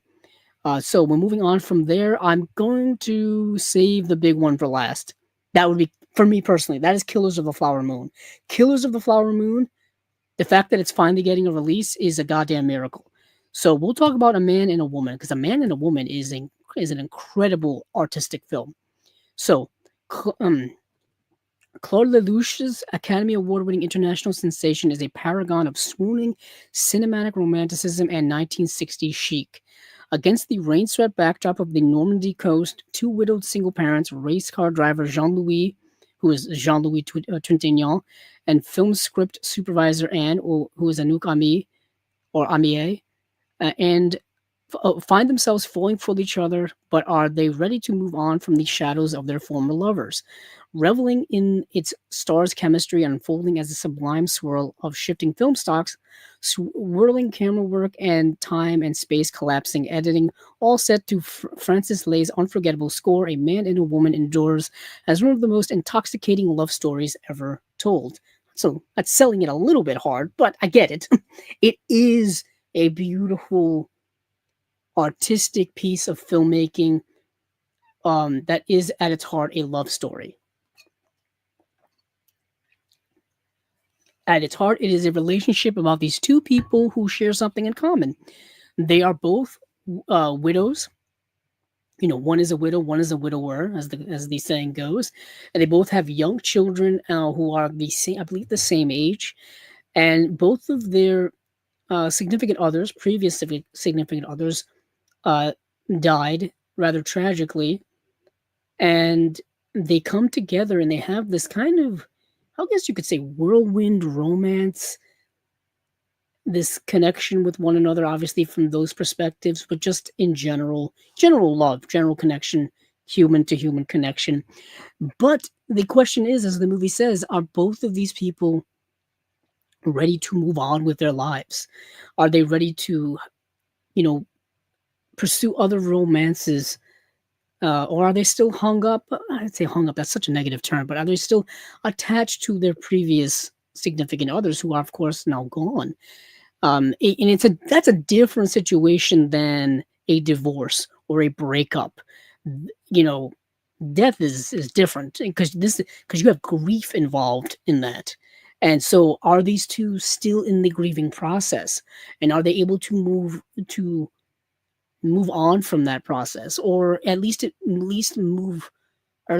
temper the grief enough to move on with their lives? And so the movie's asking a lot of those questions. I don't think it ever really gives an answer to any of those big life questions, because there oftentimes are not answers to those big life questions. You kind of have to experience it for yourself, and sometimes there is no answer. It's just not there. You know, especially with grief. I feel like we carry grief uh, throughout our entire lives, no matter what, in some amount. There's always going to be there in within your being, no matter what. Um, and the movie cinematically, just aesthetically, is stunning, beautiful, beautiful. ethereal, dreamlike moments. Reminds me a lot of the early parts of Wings of Desire, like narrative and just imagery and thoughts just flowing. Really beautiful, beautiful stuff. I love the movie a lot. Actually, I really like it. It's something that's not for everyone, but for my like art house avant garde loving heart, it's for me. It's definitely for me. So for special features, we have new 2K digital restoration supervised and approved by director Claude Lelouch with uncompressed binaural soundtrack. New interview with Lelouch. A making of documentary shot on location. Archival footage of Lelouch at the Cannes Film Festival from 1966. Um, C'était un rendezvous, a short film by Lelouch with a new introduction by the director. That's from 1976. And then trailers plus an essay by film critic or by critic Carrie Rickey. That is it. That is a man and a woman. Definitely something I really do want. Then we have the movie The Blade. And now this is dope. This movie's awesome. Directed by Sui Hark. I don't think has had. Oh no, Sui Hark directed the Once Upon a Time in China, Once Upon a Time in China 2, Once Upon a Time in China 3, Once Upon a Time in China 5. So if you have the complete um, Once Upon a Time in China box set from Criterion, you've got some of his work. But The Blade is awesome. Among the boldest accomplishment of Hong Kong cinema's golden age, this uniquely visceral martial arts movie puts a gritty new spin on the story of the one-armed swordsman, an iconic figure from the moment he was introduced by the Shaw Brothers studio in 1967. I was wondering if there was a connection there. I was wondering if there was a connection there because it felt like that. Composed in a whirlwind of immersive close-ups and fractured editing, The Blade follows the young sword maker Ding On, who after losing an arm in an ambush transforms himself into a furious avenger. With its intentionally disorienting style and starkly brutal tone, The Blade was a rare commercial disappointment for Sui Hark, but it has since been reclaimed as one of the director's most radical visions, a tour de force of action expressionism and a scathing reappraisal of the wuxia genre's code of masculinity that achieves feverish intensity. Yeah, the movie's awesome. um, Specifically awesome from an editing, stylized action perspective. In my opinion, it's awesome. The story is kind of what it is for me personally. Um, but either way, I really dug the movie a lot. Uh, let's see, came out in 1995. And let's see, new 4K digital restoration with uncompressed binaural soundtrack, one 4K UHD disc of the film presented in Dolby Vision HDR, and one Blu-ray with the film and special features. New audio commentary featuring Hong Kong cinema expert and producer Frank Zhang. Um, Action et Verite, a documentary featuring director Zui Hark, co-screener Kon Hui, and actor Zhang Jinjin. A new video essay by filmmakers Taylor Ramos and Tony Zhu. From Every Frame of Painting, New York Asian Film Festival Q&A with Sui from 2011, alternate English dubbed track, English version opening and end sequence into the trailer, plus an essay by author Lisa Morton. And yeah, that's the movie The Blade. Yeah, like I said, the movie's awesome. Movie's awesome. Let's see. I think that's going to get us to our final film, and that will be Killers of the Flower Moon, the Martin Scorsese film, which I'm so glad is finally getting a physical media release. This is his movie from 2023. Currently, his most current film. Obviously, if you're listening to this in the future, or you're watching this in the future, he has perhaps made another movie by this point. But as of December 22nd or 23rd of 2025, this is Martin Scorsese's newest film, and this is, in my opinion, an excellent film. So, Killers of the Flower Moon, an epic elegy of greed, betrayal, and murder, Martin Scorsese's masterly adaptation of David Grant's true crime bestseller unfolds in 1920s Oklahoma, where the discovery of oil brings extraordinary wealth to the Osage people. Into their world comes ne'er-do-well Army veteran Ernest Burkhart, Leonardo DiCaprio, who joins his duplicitous uncle Robert, portrayed by Robert De Niro, in a horrifying scheme to rob the Osage of their money and land. Lily Gladstone charges the film with her transcendent performance as Burkhart's Osage wife, as Burkhart's O'Shea's wife, Molly Kyle, gradually awakening to the evil that surrounds her with Killers of the Flower Moon. Scorsese brings a dark chapter of American history to the screen with gripping narrative, power, and profound feeling for the weight of systemic injustice. Now, this is the movie that was produced by Apple, so we never thought that this would get a release, at least not as soon as this. I know it got a release overseas in France, um, but that was a region locked disc, if I recall.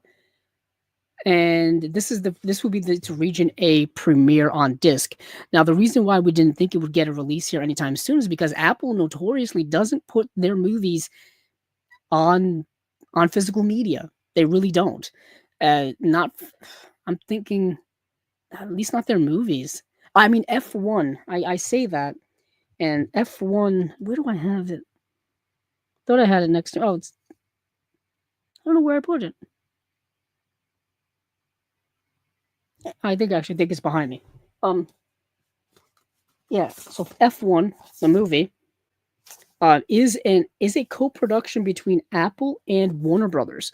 I think that's why it got a physical media release. Is its connection to Warner Brothers? Because if this was a straight up Apple movie, I don't think this would have gotten a Blu-ray or 4K release. But either way, the fact that we're finally getting Killers of the Flower Moon is a goddamn miracle. Like I said, I'm so damn happy. So damn happy. So, if you don't know anything about me, I am a Martin Scorsese super fan. To me, he's my movie god. He is the living embodiment of cinema in every stretch of the imagination. His not only through his work, but his mind and his love of movies is on a level that I don't that is aspiring. You know what I mean? You aspire to be that level of a lover of movies, as Martin Scorsese is. So for this release, there's a new 4K digital master approved by director Martin Scorsese with Dolby Atmos soundtrack. There's one 4K UHD disc of the film presented in Dolby Vision HDR and two Blu-rays with the film and special features. So there's a new documentary featuring Scorsese actors Leonardo DiCaprio, Lily Gladstone, author David Gran, Osage Nation Principal Chief Jeffrey Standing Bear, Osage Cultural and Consultant John Williams, editor Thelma Schoonmaker, and other members of the cast and crew. Wazazi, A Song for the Osage, a new documentary illuminating the film's final shot, featuring Scorsese, Chief Standing Bear, and 6 members of the Osage Nation. Excerpted archival interview with director of photography Rodrigo Prieto. Excerpts from the 2023 Cannes Film Festival press conference featuring Scorsese, DiCaprio, Gladstone, Chief Standing Bear, and actor Robert De Niro. Short program on Noah Kamoa's cover art. There's a trailer, and then there's an essays by critic Vincent Cunningham and film programmer Adam Perron. Adam Perron, we've had here before.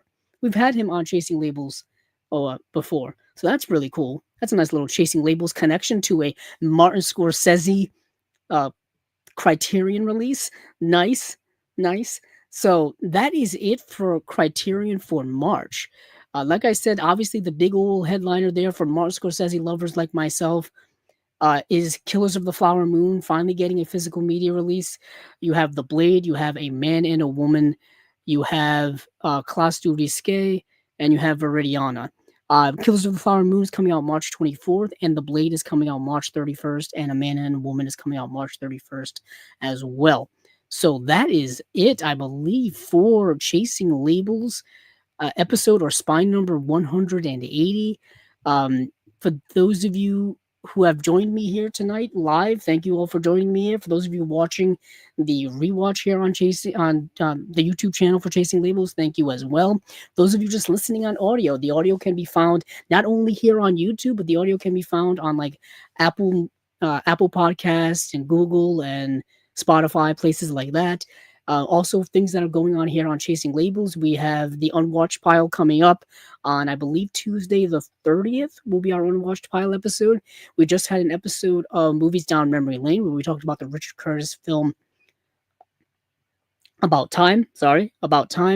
And we, of course, have our reviews of the some of the December releases from Criterion. Coincidentally, I just talked about Criterion. We have some reviews here currently up on the YouTube channel for some Criterion releases from this month, including 2 from myself of Pee-wee's Big Adventure, the 4K UHD release of the Tim Burton film, as well as the Michael Powell and Emmerich Pressburger film I Know Where I'm Going, which actually also has an introduction of the restoration by Martin Scorsese, who I just talked about as well. And yeah, we've got that up here. If you don't see it on the regular videos list of videos, check out the live videos. That seems to be where a lot of these videos end up. I kind of hate how YouTube does that, how they separate the live videos from the regular videos. So I guess maybe people don't see those things. I don't know. YouTube is kind of a mess these days, but it is what it is. So thank you all for watching. Thank you all for listening. Thank you all for all the support here. 2025 for Chasing Labels has been a heck of a year. It's been a real heck of a year. We talked with Sean Baker earlier this year. I took over the show here primarily by myself, doing the main flagship show here. So that's been a heck of a journey for me as well. So thank you again for all the support. And hey, keep on watching those movies because I know I will.